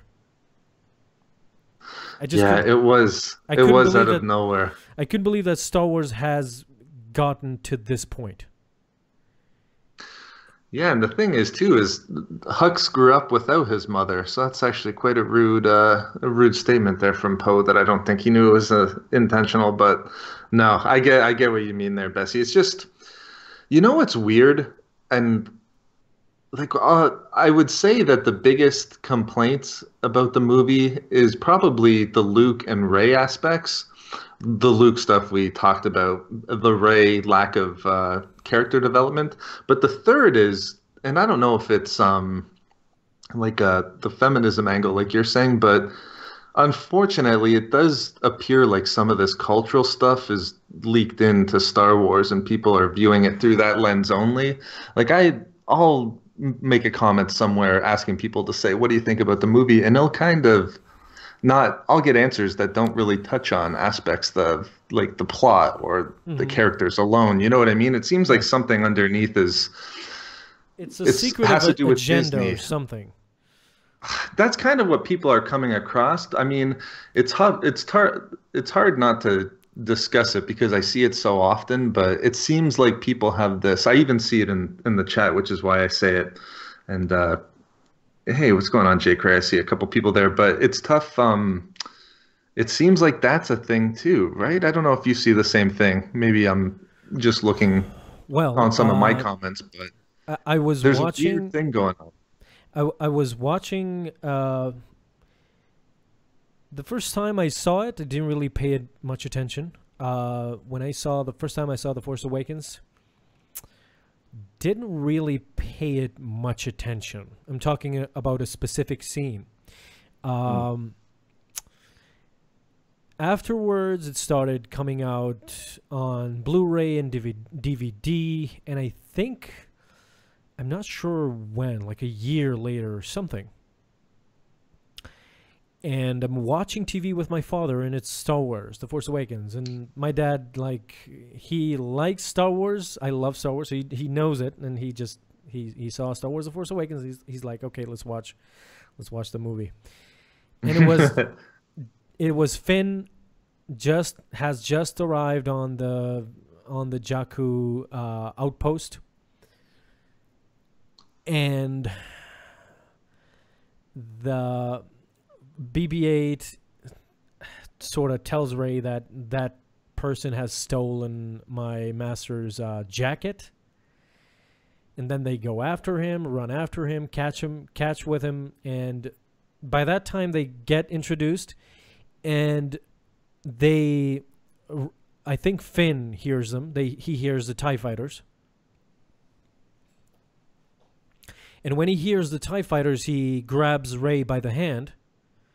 Oh, yeah. And starts running. And when Finn grabs Rey by the hand, Rey is like, "What are you doing?" And they proceed to both run.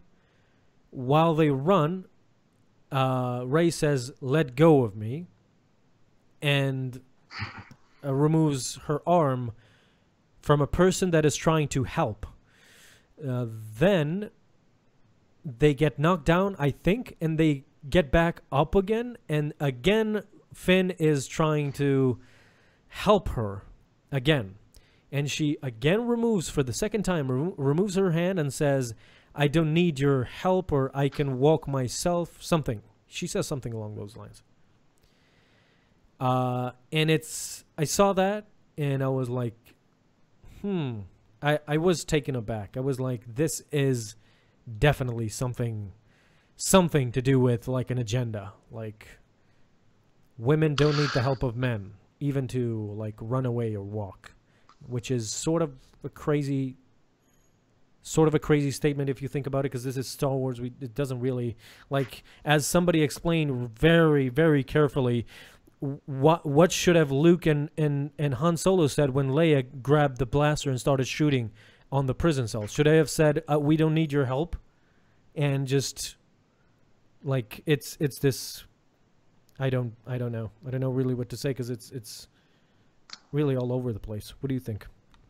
Well, yeah, I agree. It is kind of all over the place, but it almost went into the film. I was seeing a lot of that as well. The people, I kind of, on my channel, I might get it a little bit more just because I play with some of the legends and canon stuff a little bit. So there's kind of this sentiment out there with what Disney is doing to Star Wars, but I did find it a bit unfortunate that a lot of the aspects that we were talking about critique-wise had to do with things that weren't necessarily with the actual film itself. It's just, like, that stuff's not interesting to talk about really for me after the film, but I don't know. It's hard. It's almost impossible to avoid now, that type of discussion going on with these films. Yeah, like, like how you're saying with Ghostbusters, that was all what you saw with that movie, and it seems like now Star Wars, unfortunately, has been impacted by that type of well, the thing is that sentiments, I guess. It's really, as Palpatine says, it's unavoidable, my friend. It's true. Yeah. It is unavoidable, because when you see those things, you're like, even in Battlefront 2, like one of the lines when Rey spawns is that I can take care of myself, I think she says, or something. Yeah, I know what you mean. You know what I mean? It's this thing where, oh, we know that we're not trying to, nobody said you can't take care of yourself. Why are you like it's it reminds me of if you go into a bank, and if like the security guard says, "Can I see your ID?" and you're like, "Here's my ID, and by the way, I don't plan on robbing the bank." And it's something that doesn't need to be said. If you're not gonna rob a bank, don't say you're not gonna. Like, it's this crazy notion. I don't know. I find it comedic, really, but it's sad also, because this was never the case, especially for Star Wars. If you see, yeah, that's exactly right. But in the end, it's not for any movie. If you watch Ghostbusters, the original Ghostbusters, it has nothing to do with a boys club or guys club. This has nothing to do with that. It's not a male ego thing. All four of those characters are pathetic. They don't know what they're doing. They just luck on to a situation. They're just trying to survive. And it's right. They open up this company because they're broke and they have no jobs, and they don't know what to do with their lives, and they just stumble upon this phenomenon of the unknown, and they start this company where we will exterminate your ghosts. and they don't do it to be heroes. They get laughed at constantly, and it's that sort of thing. That's why did Ghostbusters become a statement for feminism? Because it wasn't even a male project. It wasn't something that you should like say, well, why there are only male Ghostbusters. It's not that type of a movie. And moving away from the feminist topic, if we're talking comedy, have you seen? When is the last time you've seen the original Ghostbusters, the first one? Oh, that would have been a really long time ago. But I did watch that review from Red Letter Media, so I kind of might be able to pick up on what you're suggesting. Exactly. So you know what I'm trying to say is that when you watch those movies, the humor in it was intelligent. It was beautiful. It was beautifully done. It was sarcastic, dry, sort of, I don't know, maybe I grew up with that kind of a humor, basically. Where I grew up is just, it's the 80s all the time. We don't joke around with farts and quips and falling down. Like that's not our mentality to laugh at that. We laugh at beautifully crafted jokes, sure, but not to spoofy child jokes. Yeah, I definitely know what you mean. I'm trying to think. Like it just must have, those early ones must have just kind of pulled you right out of it then, eh, with the humor. Because I'm trying to think, like I do know, like I remember vividly scenes where I thought, okay, that's a weird time for a joke, but yeah, it's not, even it did feel, and I see the chat's kind of saying it felt a little bit like Disney humor, which I think might suggest the more childish humor, but I don't know. I have to admit, I like comedy as part of Star Wars, but you do want it to work. What do you think of Star Wars? Who said it? Let me give him credit. I don't know who said it, but I'm gonna ask you. What do you think of Star Wars directed by Michael Bay? Probably not. I don't know. At this point, I didn't know much about Ryan Johnson, but I mean, imagine giving the reins to the Millennium Falcon, giving the reins to Michael Bay. What can he do with the Millennium Falcon? yeah, blow up quite a lot of stuff. I would assume, but I don't know. The Transformers brought to the Star Wars universe. I don't know. What do you think? You'd be for Bessie or? It would be interesting if they're doing a standalone one. Why not? Who cares? If they're doing standalone, then yeah, throw anything at it. Then you know what's the most optimal? We're joking around, guys. Of course, like we're not serious, but you know what would be the most funniest thing if Disney realizes that this Star Wars thing is tanking, like after 10 years. They're like, okay, this is not working out. Let's give a shot to Michael Bay and let's see what he can do. And I think that would be the funniest thing. Oh yeah, if that happened after 10 years, I don't know what I would do. So, I don't know if we discussed this in the previous podcast that we had, but in my mind, and I want to ask you, do you agree with what I'm gonna say next? Episode 8, 2017. Then we have Han Solo, 2018, 2019. Episode 9, confirmed Obi-Wan film, 2020.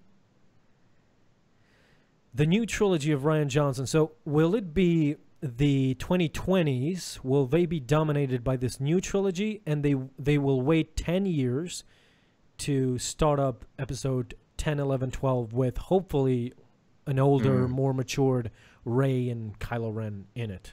Do you think they want to give a 10-year break to these episodes? Yeah, I do. And the way that you just plotted it out there, I could see that being the case for sure. I'm not sure if I want to see a the story continue with Rey, though? That might be a interesting discussion if it Ooh. was that direction for 10, 11, 12. But I definitely agree. The way that you had said, get done episode 9 and 19, then give the new trilogy its run. And then, yeah, that's almost like perfect. Right at the end of the next decade, My then jump only into my 10, only 11, 12. my only thing is that will they risk waiting 2 years for a film? Because Disney is not really known for that, especially with the Marvel films. Like we see, let alone one film a year, but they put out two, three now a year, and Mm, it's will they risk that to? Because in my mind, it's 2020 Obi-Wan, 2022 would be the optimal year to kind of give Ryan Johnson the first film in the trilogy. The second film would come around 2025, and the third one would be 2027, 28. So basically the same year span mm. as the original trilogy or the prequels, where it took a 2-3 year break in between the films.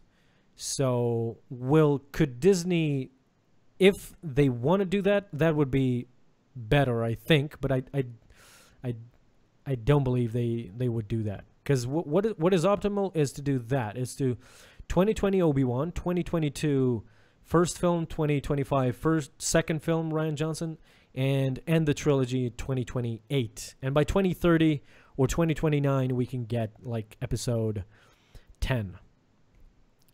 Yeah. See, I'm with you. I just don't. Would you assume that they would throw other standalone films in between that 3 year gap in the new trilogy? What Because I think you're right. I don't think they're gonna wait. I think they want to do a Star Wars movie every year. every year? Well, what can you tell really? There's nothing else. Like if you could do an Obi-Wan and probably it's done. You can't really continue Yeah. that story. So one Obi-Wan film. Then I guess you can do a Boba Fett film. Um, A in Jabba film, a Vader film, a Yoda film. Everyone gets a standalone film. Oh, okay. For Vader, Oh, I've been saying for years they need to do a Darth Vader standalone film really quick because, like we even saw him in Rogue One, James Earl Jones is not all there. oh, right, right. It's just James Earl Jones up to his 80s, if I'm not mistaken, he's almost 80, I think. I don't want to search it right now, but he's almost 80. So we don't have, like, sorry to say, but James Earl Jones is going to die really soon. Somehow maybe he can voice Darth Vader now in his elderly years, even though, like, we saw him, it was hard for him to do Vader in Rogue One, but he pulled it off. Wasn't really that bad.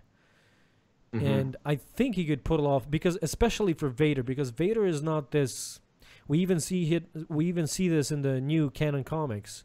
Like the comic is called Darth Vader, but you see Darth Vader. You see only throughout the whole comic. You see 5 speech bubbles for Vader. Basically no talking whatsoever. He's this very stoic character. And Yeah. I could see a Darth Vader standalone film and James Earl Jones voicing the entirety of it because there's not really Vader talking that much. You just have a couple lines every 2-3 scenes or every 5 scenes. He could say something. But I've been advocating for a Darth Vader standalone film for a long time. I would love so. A fan of mine like commented on a video. I don't think when. I don't remember when, but he said we have 3 Darth Vader standalone films, and those are the prequels. While technically, yes, true, I don't really mean Anakin Skywalker. I mean Darth Vader. I would love to see, Right. like, imagine the ending of Rogue One expanded to a film. Yes. People Yeah, went exactly. people went crazy. Like that, you could make the case that it is that scene that saved Rogue One. I know it did for me mostly. I liked most of it, but the ending was like the cherry on top. It was something that I geeked out I went crazy. I completely went crazy. Oh yeah, for sure. And imagine that stretched out into a 2-hour film. Like, Vader doesn't need to talk. When he aborted the Corvette and started slashing at those rebels, like, there's not one line that he said. He didn't say, "Take this, rebels." Nothing. He just turned on his lightsaber and just completely went crazy on all the rebels. Yeah, Vader standalone would probably be the highest on my list at this point. You know what's, just a quick aside and then we can jump back, but you know what's a bit unfortunate? I don't think that there's a single scene in episode 8 that tops that Vader scene, and I don't think there's a space battle in episode 9 that topped the Battle of Scarif in Rogue One for me. I don't know if you feel the same way. Like, there was epic moments, certainly, but I still think those 2 Rogue One moments were a bit more epic than the ones from 9, which is, it kind of wanted it to be the other way around in episode 9. Well, I really can't comment on Rogue One, mostly simply because I didn't feel much for the characters. I was brutally honest. The last podcast we talked about Rogue One. Didn't like Jyn Erso. Didn't like. I liked. I wouldn't say I didn't like. I liked them, but I didn't love them or care about them. When they died, I didn't feel anything. Like, I didn't, because you can't present these characters in that way for one film. These are, if you want to present these complex, quote unquote, complex characters, you should have more than a film for them. And most of them just are along for the ride. Like Chirrut and Baze are just along for the ride. Sure, come along. Diego Luna playing Cassian Andor. Yeah.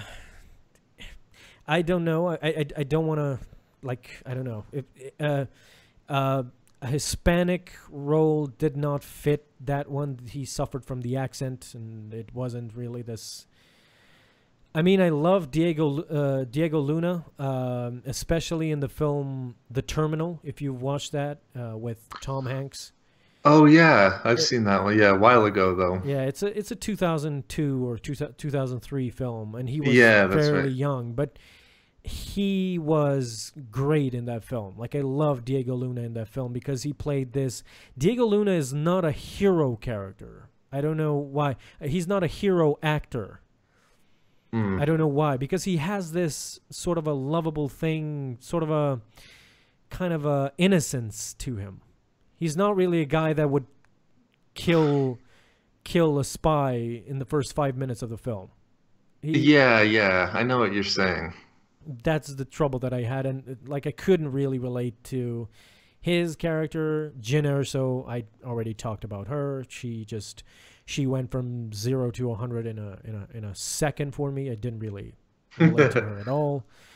Well, in that regard, Bessie, can I ask you just quickly, if we're talking Jyn Erso character development maybe falling flat, what do you make of this whole Rey character development fiasco? Because again, too, like I was saying, I think the biggest one that I'm seeing is maybe Luke not getting what people perceived he should have deserved in this film, but I still see people, and it's not just the parents this time, because people are upset that we don't necessarily know who her parents are yet, but I do see people really clamoring on, well, where's the character development for Rey? Like, she's just super powerful all of a sudden in these films, but I don't know how you feel. That's why I think Kylo wasn't being very truthful, because something in Rey woke up and she suddenly became powerful.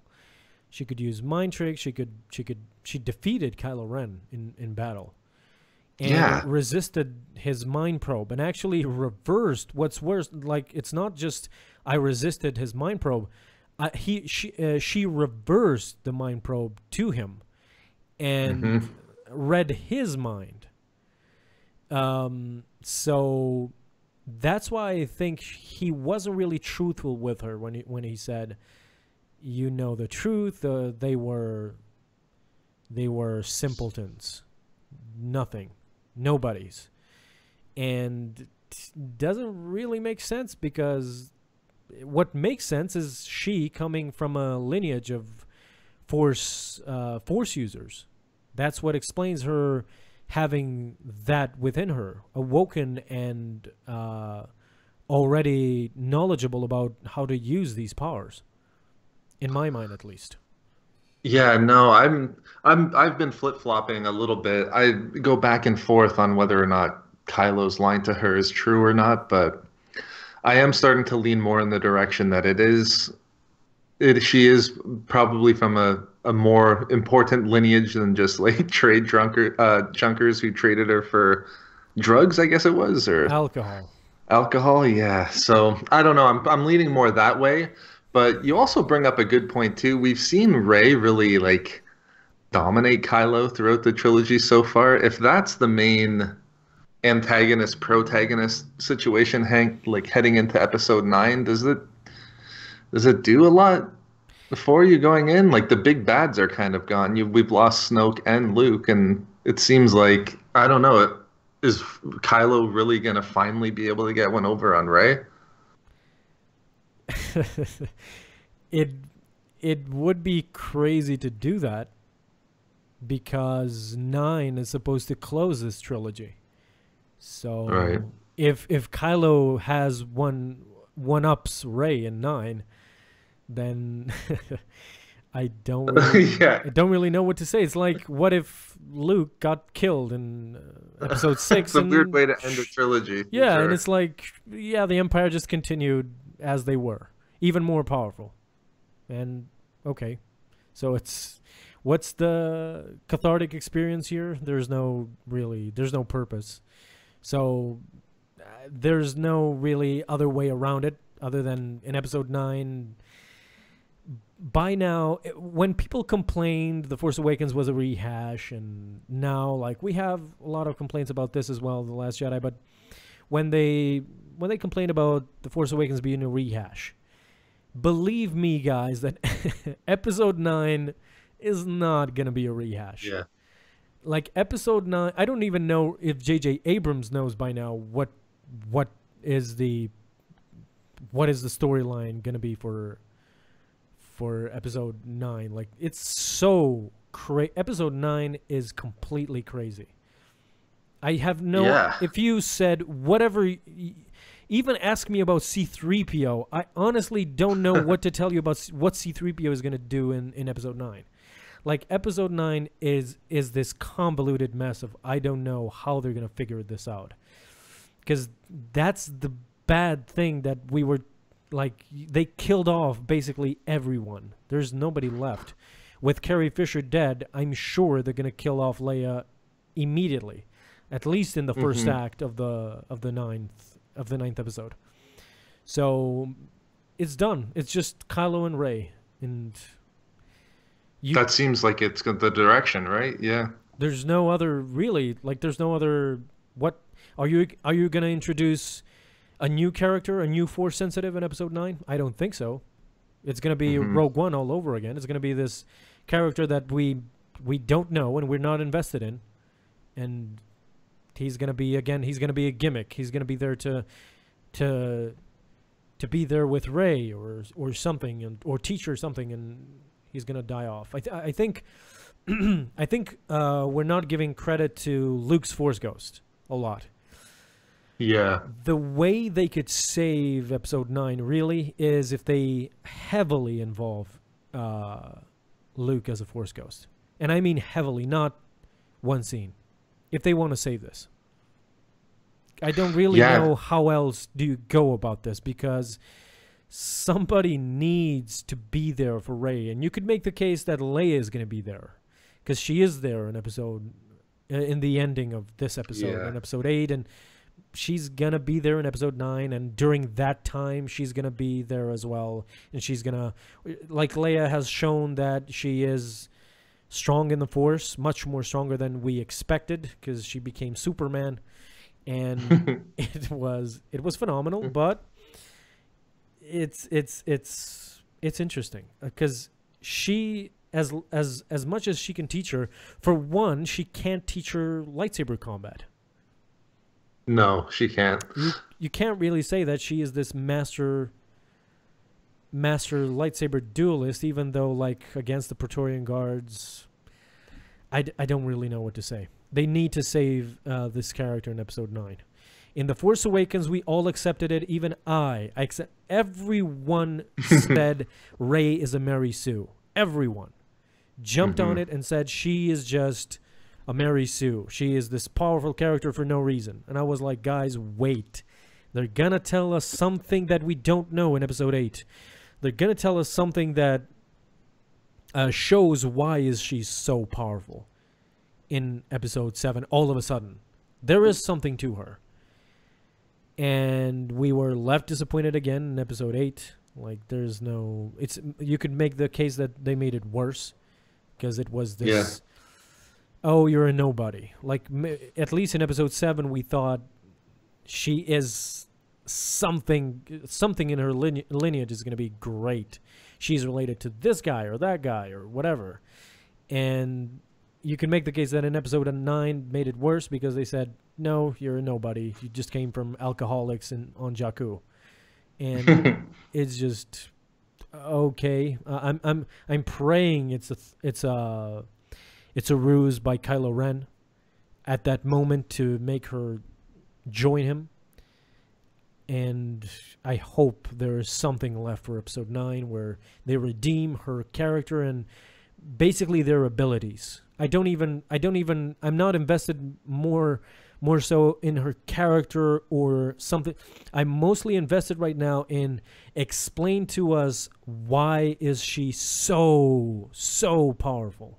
Explain that to me right now. I want to know that. Yeah, and explain. Look, I wouldn't mind if we had some explanation as to the whole awakening aspect too. I know that the lightsaber was a big, massive part, but if it's tied into that same respect, then yeah, I wouldn't mind seeing that either. I don't know. The Rey, I have to admit, was probably the most disappointing for me in this movie, more so than Luke anyway. And that's somebody who, when you said even I accepted it, I accepted Rey in episode 7 myself. So I don't know. I wish we got a little bit more, but I don't mind the little dark side cave that we saw on Acto either. But yeah, it'll be interesting where they go.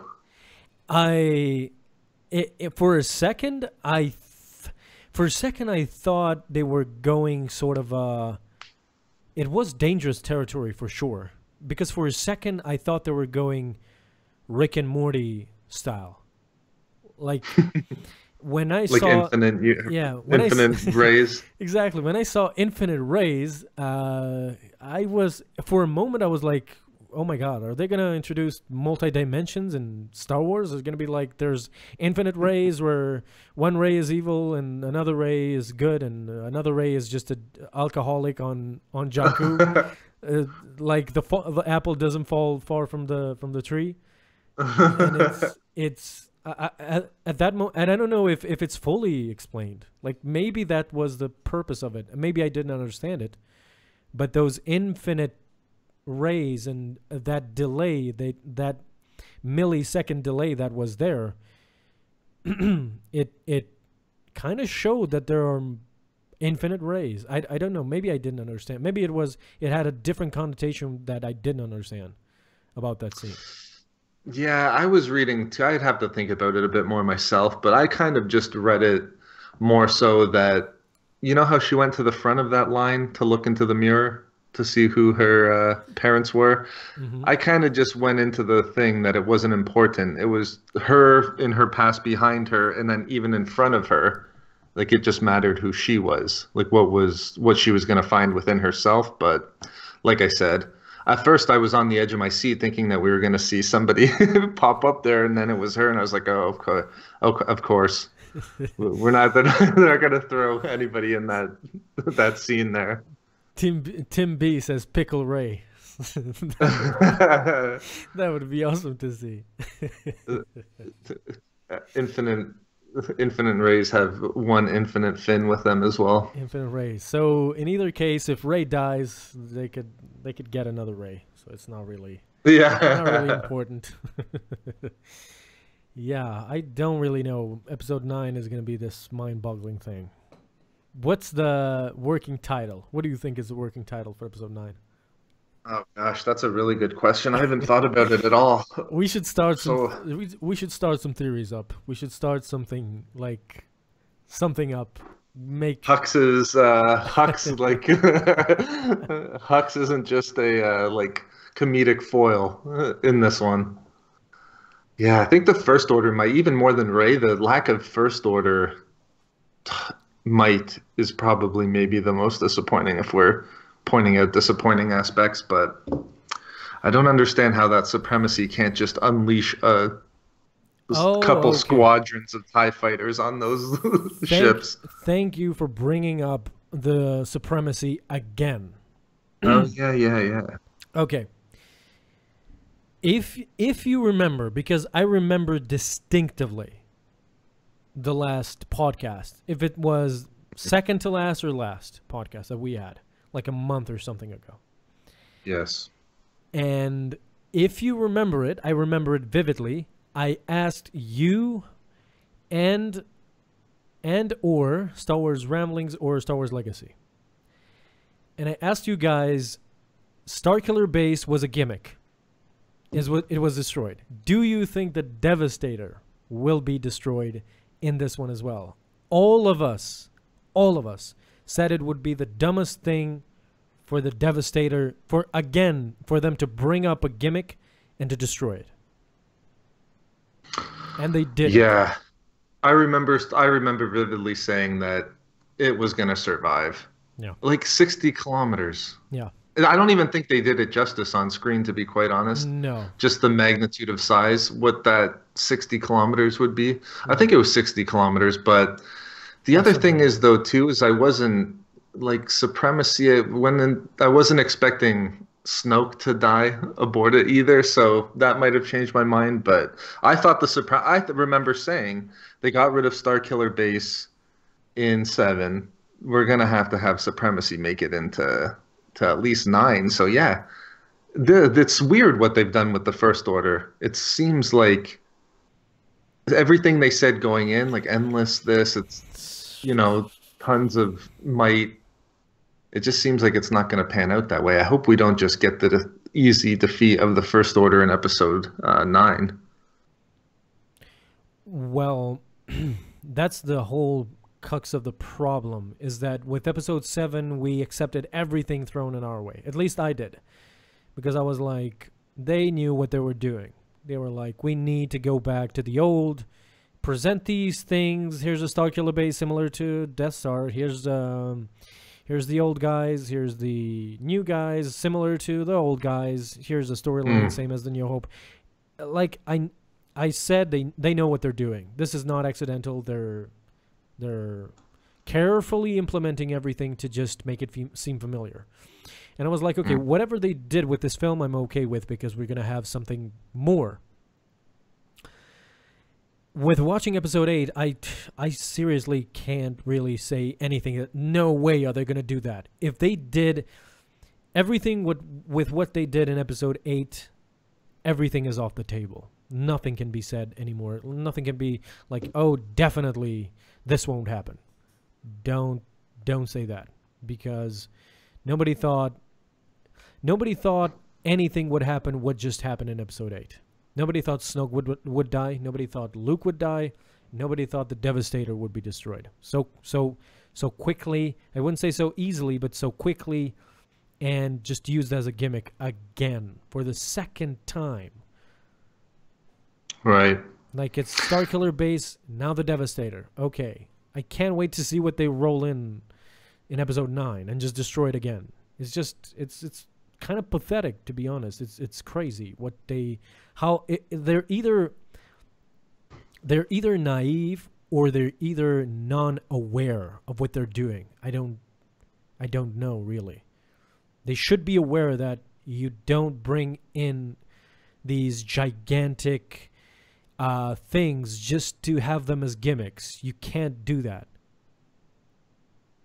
Right, and just to like at least we saw Starkiller Base destroy, the seed of the New Republic, as Hux would say. But like in Absolutely. this one, the Supremacy did absolutely nothing. Absolutely And I not. see some people pointing out like, oh, like who cares, so what they destroyed. I mean, you could point to the fact they destroyed 2 Death Stars, so it's not Absolutely. unlikely that these things get destroyed, but it's still, you know what I mean? It just feels okay. Shoehorn The in. First Order introduces a huge ship, and it's just there to be destroyed. You know what I mean? It's Destroyed. just what do you call that? You might know in the device A gimmick, in sort of a yeah, it's more of like just a really cool thing to service the plot. Not, and this is getting nitpicky, of course, but yeah.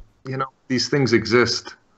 To just have them, the way it went out both times was cool and all, but yeah, I thought for sure, I remember vividly as well, Bessie's thinking, no, no, no, that's gonna survive this time. It's I can't wait for episode 9. That's mostly what I can tell you. Yeah, you and me both. This one went by so fast that it'll be here before we know it. We'll get our first teaser. Guys, give me just 1 second. 1 second, Glenn. Sorry, 1 second. Yeah, no worries. Yeah, I think you're right, Don. Maybe MacGuffin is the word that I'm thinking of. Because in this one, too, it was even a little bit more egregious in not doing anything.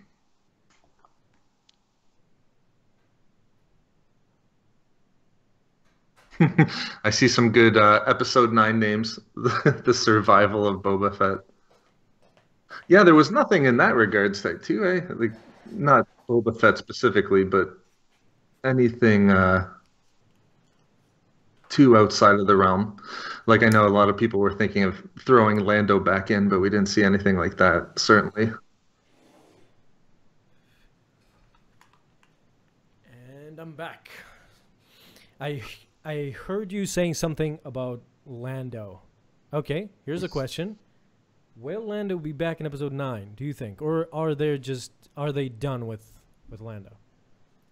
I don't know if they're done with Lando, but I don't think he'll be back in 9. Ooh. You know what though? I almost could have seen him come bring Luke to Crate. And that crossed my mind at a certain point.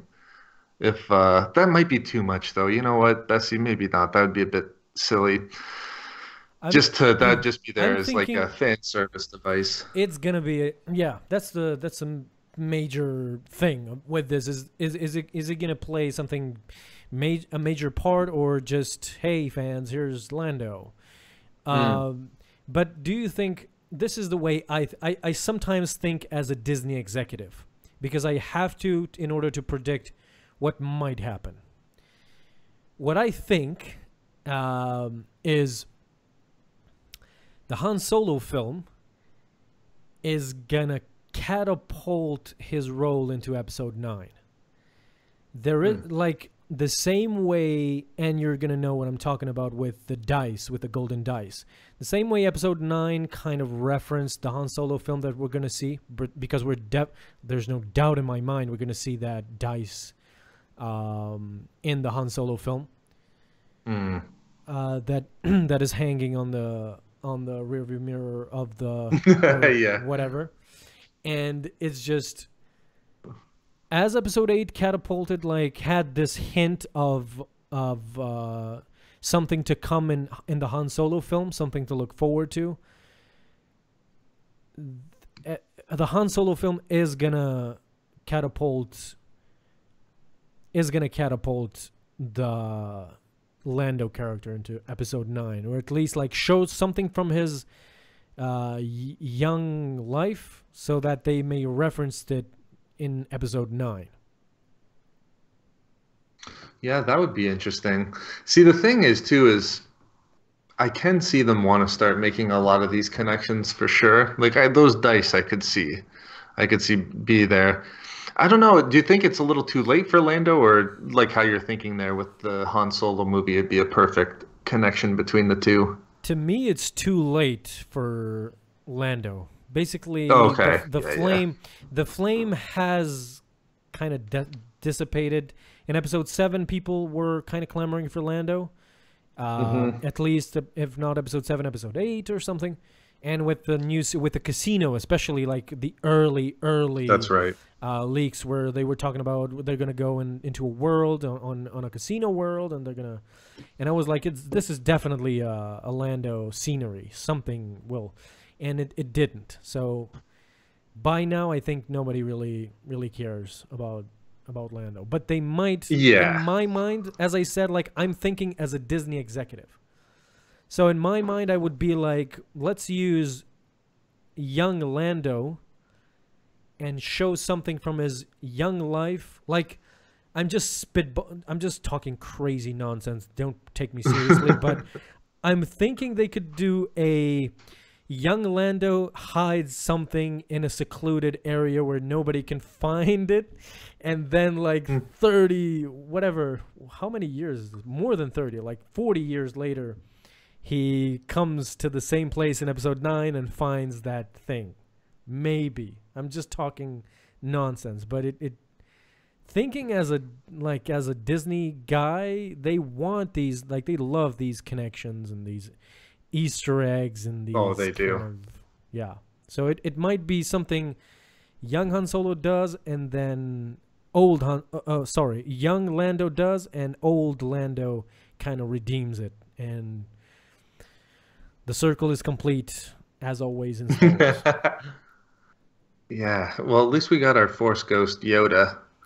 I know we talked about that with Force Ghost. The Force Ghost Yoda. I screamed in the theater when I saw the back of, like, they introduced him very interestingly, I would say, but when they showed him in the beginning, again, these cringy moments were just like, what are they thinking? Like, how could they approve this? Who said this is good? Like, go with this.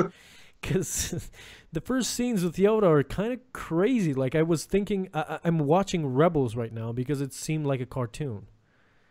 And to this day, I don't know if they used a puppet Yoda or CGI Yoda, or CGI as a puppet Yoda. I don't know what they did.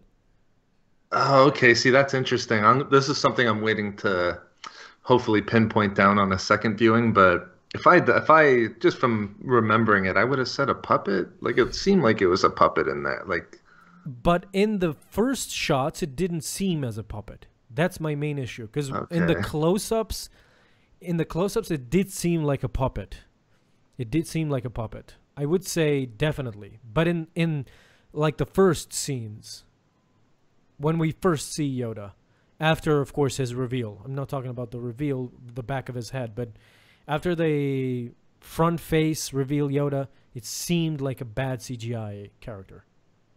Okay. Like Yeah, bad. you know, it's funny. Out of all the scenes, that Yoda one, like, I was just on such overload with Force Ghost Yoda that, like, that whole dialogue, I couldn't tell you exactly what they discussed, but yeah, that was a great. At least we got one Force Ghost in.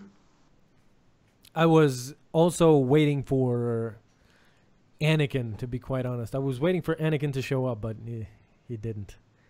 I'm thinking there was a scene there where I was like, oh, is he going to appear? Is he going to appear? Because there was a pause or something, but he didn't.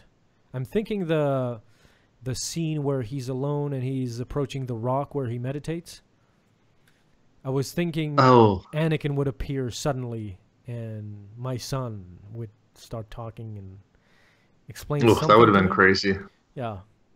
Maybe. Yeah, I wonder if they're saving Anakin for maybe the next one, and Obi-Wan as well.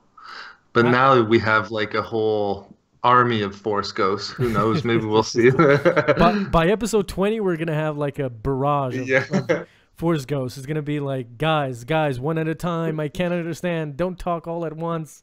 It's like, how's Finn a Force Ghost? This makes no sense. Poe is coming in as a Force Ghost, and he's cracking jokes. Yeah, he's bullying Hux Force Ghost. Jedi Karaoke. There's a lot of messages on Discord by now. There's like, I'm seeing there's 150 messages.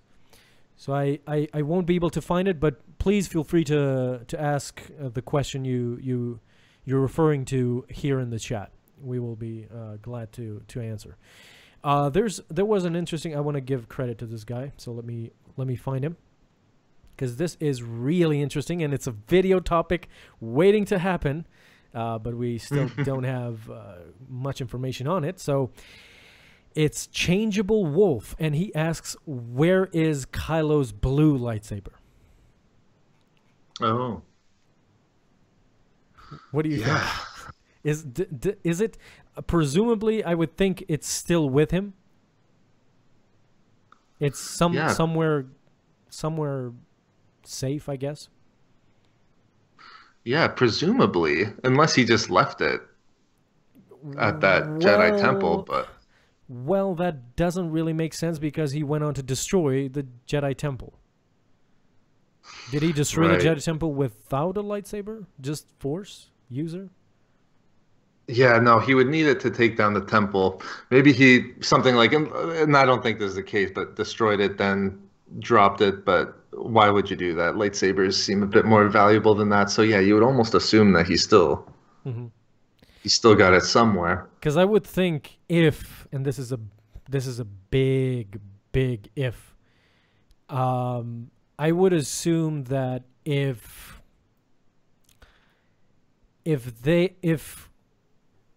Kylo Ren gets redeemed, let's say, something that I talked about in the podcast, I don't really want to see that, especially after The Last Jedi. But a big if, let's say Kylo Ren gets redeemed, he would probably drop this cross-braided lightsaber. He would, and if the blue lightsaber is still in his possession, I would think he would use that moving forward. I would think so too. It kind of just makes sense. But yeah, someone asked, was Kylo's lightsaber, that blue one, Anakin's? And no, it wasn't. So unless I'm missing something here, they were two different lightsabers. It's going to be interesting to see this one move forward, but we have the question that from Discord. Do you think that now, without any Jedi to train Rey, we may see her having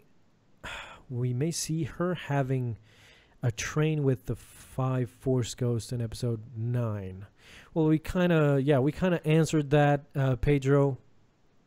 We kind of answered that simply because I don't think there's gonna be a Yoda or Anakin or anything Force Ghost. It's just gonna be Luke. Because the Anakin Force Ghost is, I would put it in the category of Lando as well. If it didn't appear by now, then both of them should go in the garbage. Those ideas should really just fade out. Because if it didn't appear by now, it just doesn't really matter. I'm thinking they won't. I understand what you're saying, like a whole bunch of Force Ghosts training Rey. I don't think that's going to happen. I think just Luke is definitely going to come back again. Mark Hamill is going to play a role in Episode 9 as well, but as a Force Ghost, and he will continue to train her in various ways, I guess, because we can have like a balance of things where like Leia trains her in the Force while Luke trains her in different aspects. What's more is that like Rey has also, as we talked previously, she reserved the books, the ancient texts from the Force tree, so it's she's gonna be much more. I would say, again, another mistake, but they had this story in mind. Another mistake is continuing immediately after The Force Awakens ended. that didn't help episode 8 at all, because of That's interesting. because of the story we were left with. This is the debacle of like continuing after episode 7, because you have the First Order and the Resistance, and it's this battle immediately after the Force Awakens. And then as well, we have immediately after Rey and everything. And if you would took some time and some years passed and she had kind of trained, it would make more sense for her to battle with Praetorian guards and beat them. What's even more interesting is that like Rey again shows to be more powerful and better even at fighting than Kylo is. Not only the time that she beat him in Starkiller Base, but again in this film, she saves Kylo Ren. She not only beats all of the Praetorian guards, but she actually saves Kylo Ren. Mm-hmm. So again, we have her being this, I don't know, this huge character with supposedly alcoholic, nobody parents. I don't know. So I'm thinking 8 and 9. 9 will mostly, if they don't do a dumb thing where they say again, 9 will continue immediately where 8 left off. I don't think they're going to do that. So her character is going to benefit a lot from this pause with like years have gone by. And it's basically she has had the time to sit down, read ancient texts, learn more about the Order, how things were implemented, how the Force was discovered, how it was used, what ways can you use it, what's the most efficient way, what's the most this and that, and everything else in between. Then have the perspective of Leia, where she is this, you could make the case that Leia is a Force sentinel. So she's not she's not a fighter, she's not a warrior, she's a tactician, and she's a sentinel. She's a Force sentinel. Like Glenn, you probably played the Old Republic and KOTOR and all those. So in the Old Republic, like when you choose to play as a Jedi, you have these categories. You have a Jedi Knight, you have a Jedi Sentinel, and like Consular. Yeah, so it's these different variations of personalities of within the Order that did not get involved in combat. I'm not going to say that they ruined the character, but Jocasta Nu was, I'm going to associate with her the most, because Jocasta Nu was kind of the librarian, the archivist of the Jedi library, and she, in Legends, we don't see her like fight or be this great warrior, and now in the canon comics, like we see her fighting Vader and fighting the Grand Inquisitor, and it's strange, it's weird, but I would associate Leia with like the archivist, with Jocasta Nu. Like she has a great amount of knowledge, and she knows how to use the Force more than battle lightsaber to lightsaber. Yeah, I like that too. There was good references in the novel Bloodline about Luke showing her how to, like nothing to do with battle or fighting with a lightsaber, certainly, but yeah, more of like just using it to, connect to people and feel the emotional connection, which came up a lot in this movie. I actually like that. It came up with Kylo and Luke, like on multiple occasions with Luke, which was really cool. Yeah, so working title for episode 9.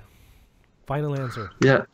What did somebody say? There were some good ones. The one that I saw was The Balance. Okay, yeah, The Balance. Yeah, The Balance might be. I heard a theory. You know what? I think I even made a video about this. I heard a theory, and it in a crazy way, it kind of does make sense. All the titles of this new trilogy connect.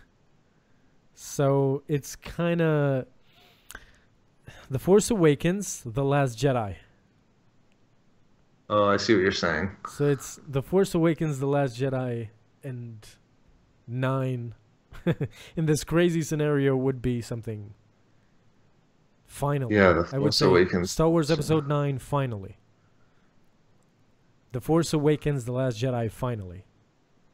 Oh, finally. Yeah, I don't know. That's cool. Yeah, that's a interesting that's an interesting theory. Wow. I'll have to I would not think be about some good ones out there. I would not be mad at it to learn that they connect, to be quite honest. It's a clever twist to say like The Force Awakens, The Yeah, Last yeah. Jedi. And it doesn't like it's even more comprehensible now. That theory has more credit to it because like in episode 8 we see that Luke is not the last Jedi, it's Rey. I know. Yeah. So it gives even more credence to say that The Force Awakens, Rey, The Last Jedi, Rey. So it's episode 9. Right. Yeah. Well, it'll probably turn out that way. Either like if not in namesake, but in plot and everything else alone. I think the last one's going to be very heavily Ray based and Kylo, but gosh, now I can't stop thinking about these titles. Working title. It's funny now that we've already like it's come out where like in some ways you move on now to episode 9 speculation. I said the night of the movie that this is the fun part now with like just all the speculation, but man, it came and went so fast that okay, but it's just funny. That's the trouble. What speculation? I don't really do speculation on my channel. I don't really I can't do that, and I don't know really what to say. Before The Last Jedi came out, like there were tons and tons of videos that after The Last Jedi were completely discredited, and as much as that was lucrative, I guess I didn't participate in it. It was these like, just to give you an example, like the red crystal of Darth Vader. Luke has it. Oh, right. And it's just completely by the wayside. No merit to it whatsoever. But there was tons of videos made referencing it, and not only that, but like many more things. So, well, I did like a lot on, like if I point to one thing I'd myself focus on was those books being like the Journal of the Wills and things like that. So, yeah, I know what you mean. I'm sorry. In a sense, though, it's credible because we knew those books existed, and what could those books be? And you're not. Yeah. I'm not saying you're wrong. Like we don't know what those texts. Maybe it is like the ancient will of the wills. So it's just we don't know what they contain, really. That's true. So it could be, but like all of these other things that were. The green lightsaber and the crystal that as a necklace, Luke wears it as a necklace, and it's just not even close, not even anywhere, not even apparent. So it's just whatever. The Snoke stuff. Ooh, the Snoke stuff. I don't really. If we get into it, like it's gonna be crazy. But I'm just going to ask you this about Snoke. Do you think we will get a reveal of who he is at all? Or will we ever get an answer of the backstory to this character? I'm going to say yes, not in the film, not in episode 9, but I mean, maybe it's just me. As like somebody who needs to know these things, I'm going to say yes, it's going to come out somewhere. I'm surprised if it's not alluded to in some of these materials that came out with the film. I still have to go through them, but I don't know. That's one of the shocking things I'm trying to wrap my head around at this point as well. That we have no clue.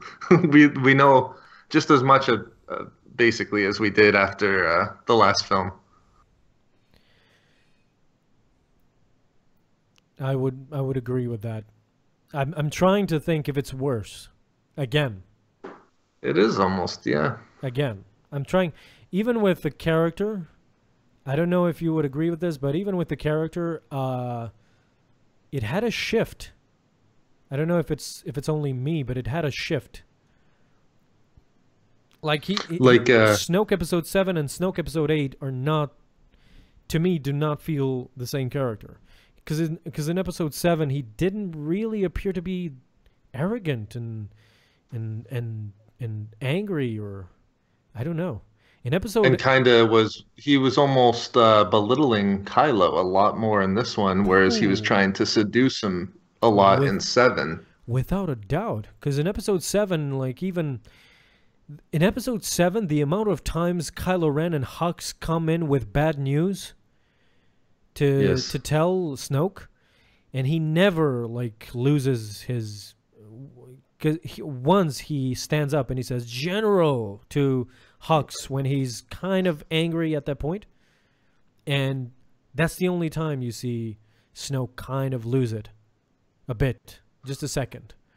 But now in 8, he's a completely like different character. Like he's Yeah. constantly, as you said, belittling, arrogant, kind of douchey, sort of everything. Kind of a jerk, yeah. Kind of a jerk. Like it was to me it was like completely different.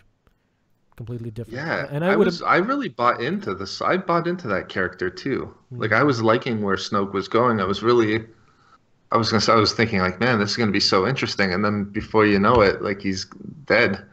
It was pretty shocking.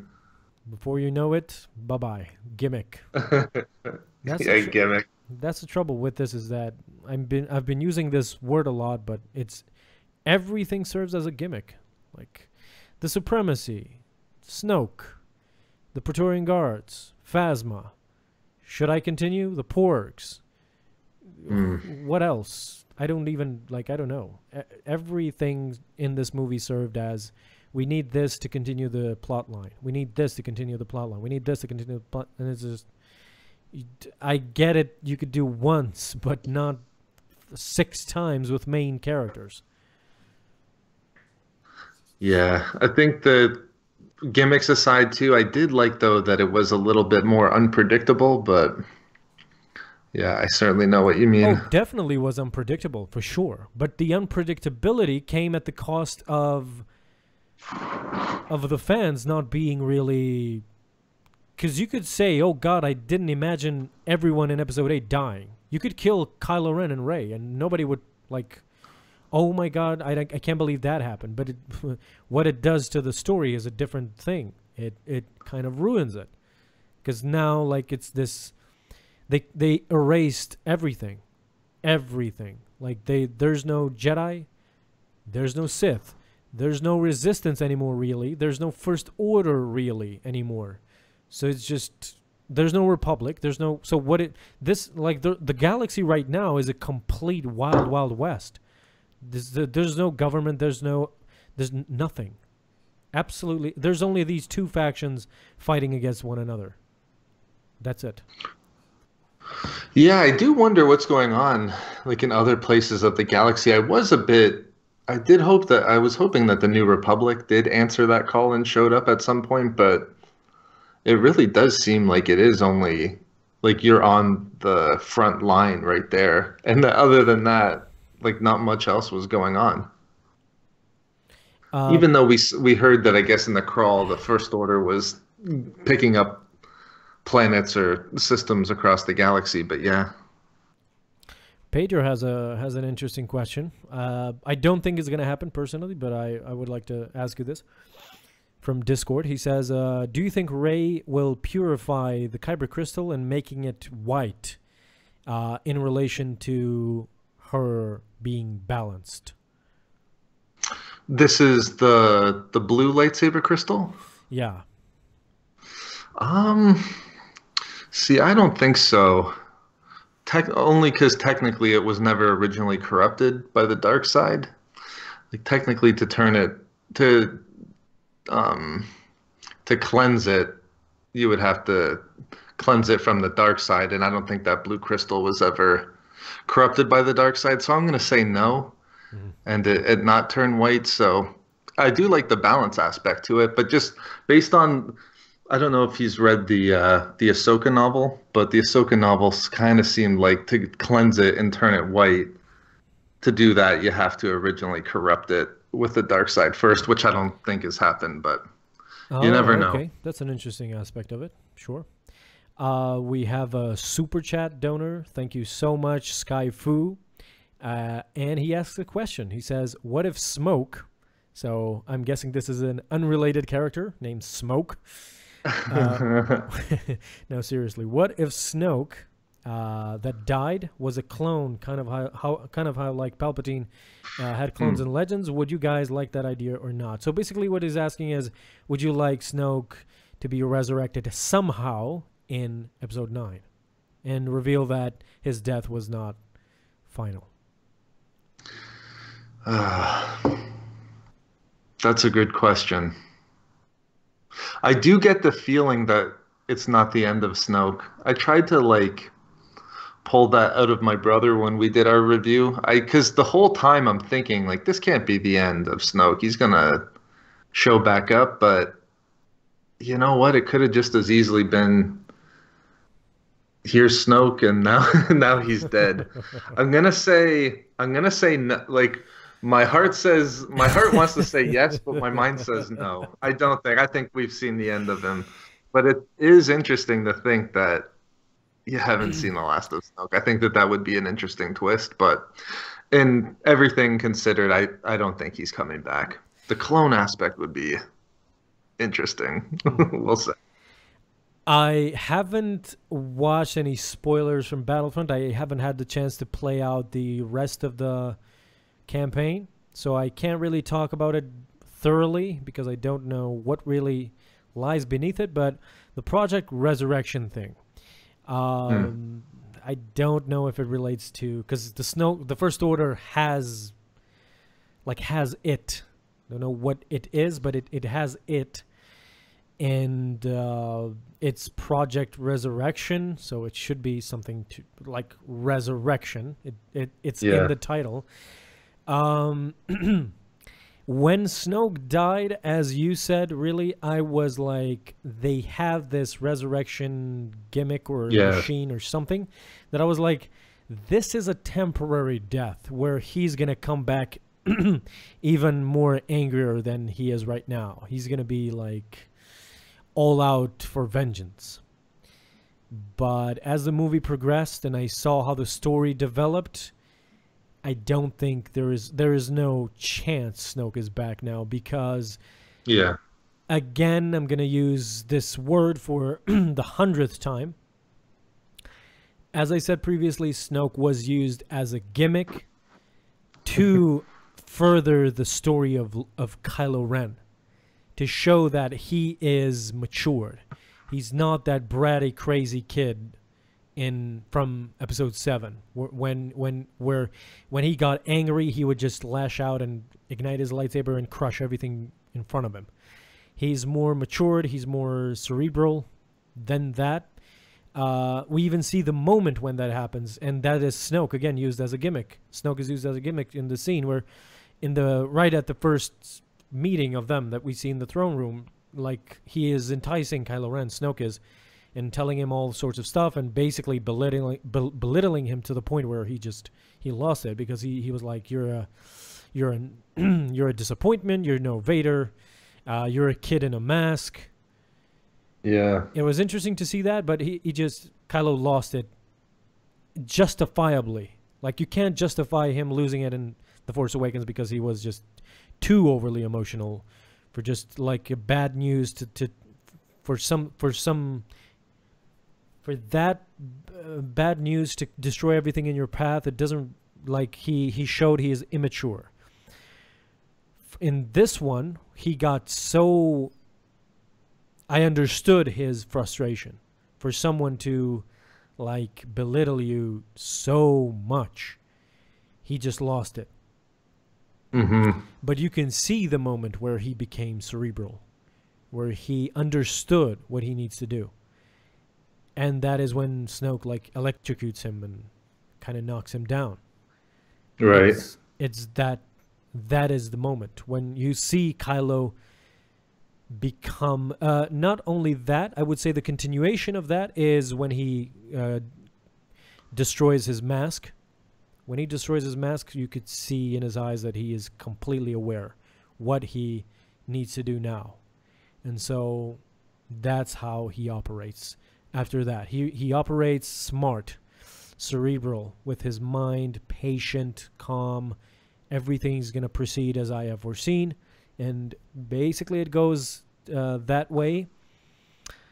And Snoke is used as a gimmick twice in that making Kylo realize what he needs to do and doing it. And then Kylo is now the supreme leader. Yeah. So that's what I mean. Which I thought was pretty cool. Yeah, sure. Stepping in there. The dialogue, I don't know if you remember, but the dialogue was kind of bad at that moment, because I didn't understand why didn't he say this instead of that. Because Kylo says, amass your army, we need to move on to Crate. And Hux turns around and says, who do you think you are? You presume that the Supreme Leader is dead, and you can command me and my army and whatever. And Kylo grips him with the Force, chokes him, and he says, the Supreme Leader is dead, Kylo says. And then Hux says, long live the Supreme Leader. Mm-hmm. And after the second viewing, even in the first viewing, but at the second viewing, I was like, why didn't he say, because Kylo says the Supreme Leader is dead, why didn't Hux say, long live the new Supreme Leader? Yeah, that might have make the idea come across a bit better. Yeah. Because it did throw me for a loop as well, because I thought Hux was making a bit of a last stand there as well. Like, all hail the Supreme Leader, referring to Snoke. But then seeing them together, I was like, oh, okay, no, he means...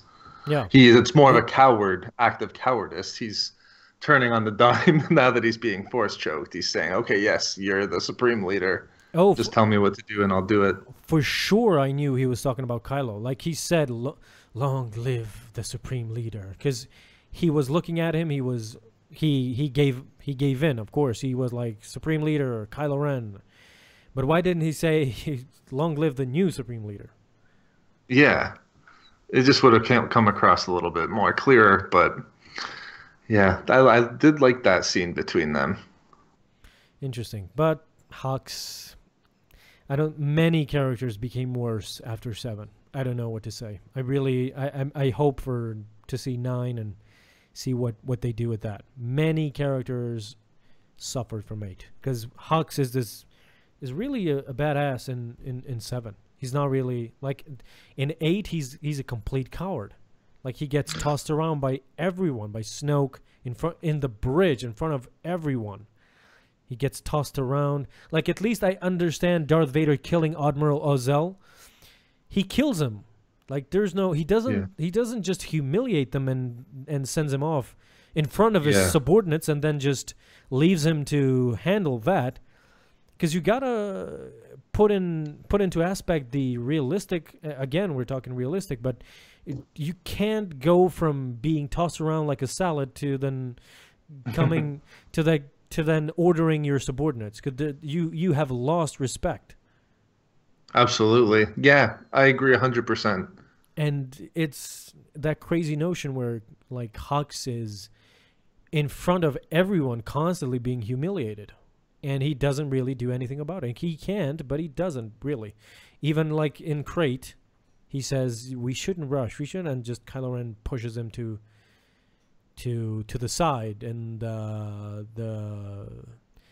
the mechanic is like, putting you down right now, Master or Supreme Leader, and it's like, it's this haha moment, of course, again, haha moment, but it's most of the characters were kind of ruined, because Hux was at least a believable villain in 7, and now in 8 he's like this. He basically went from Tarkin to Piet in a movie. Yeah, and I would even put him, like, at least Piet had the respect of people around him and wasn't just like a pure joke. But yeah, if you're gonna take the distance between Tarkin and Piet, then yeah, absolutely. Like, as I said, I understand the correlation. Like, we saw Vader choke somebody through the visor, through the television, or whatever you want to call it.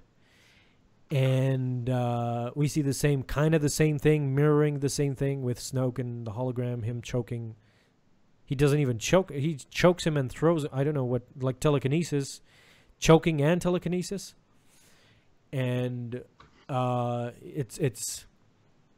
But as I said, like, Ozzel at least gets killed. He doesn't have to face the consequences afterwards. Like, he gets killed. Vader knows that and just kills him and doesn't leave him to be humiliated.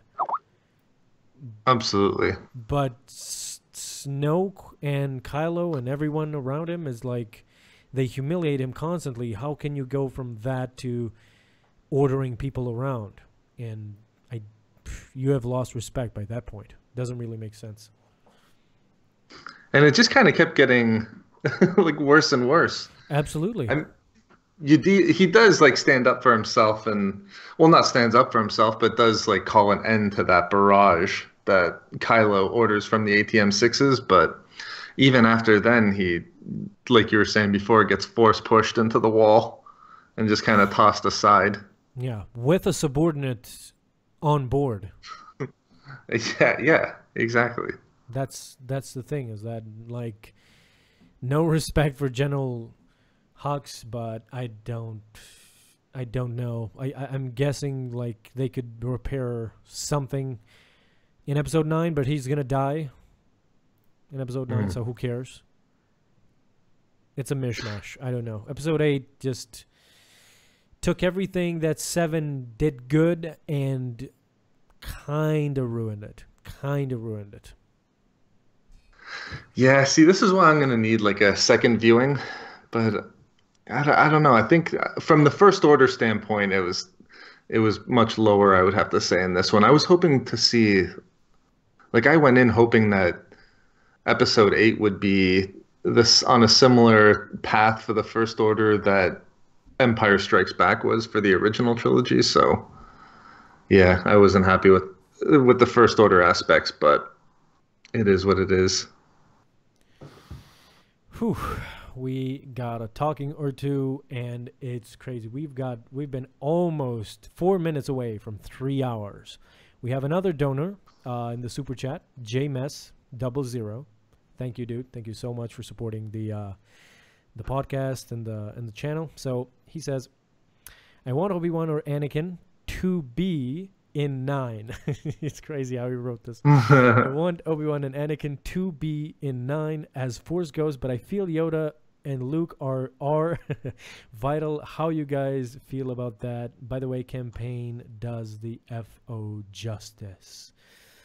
Yeah, the campaign might do the First Order justice in the game. I guess, sure. Okay, so I want Obi-Wan, but I could say, okay, so JMS, I could definitely say right now that Obi-Wan won't be presented as a Force Ghost, because there is no way to do that, because if, like, Ewan McGregor as a Force Ghost is not believable, and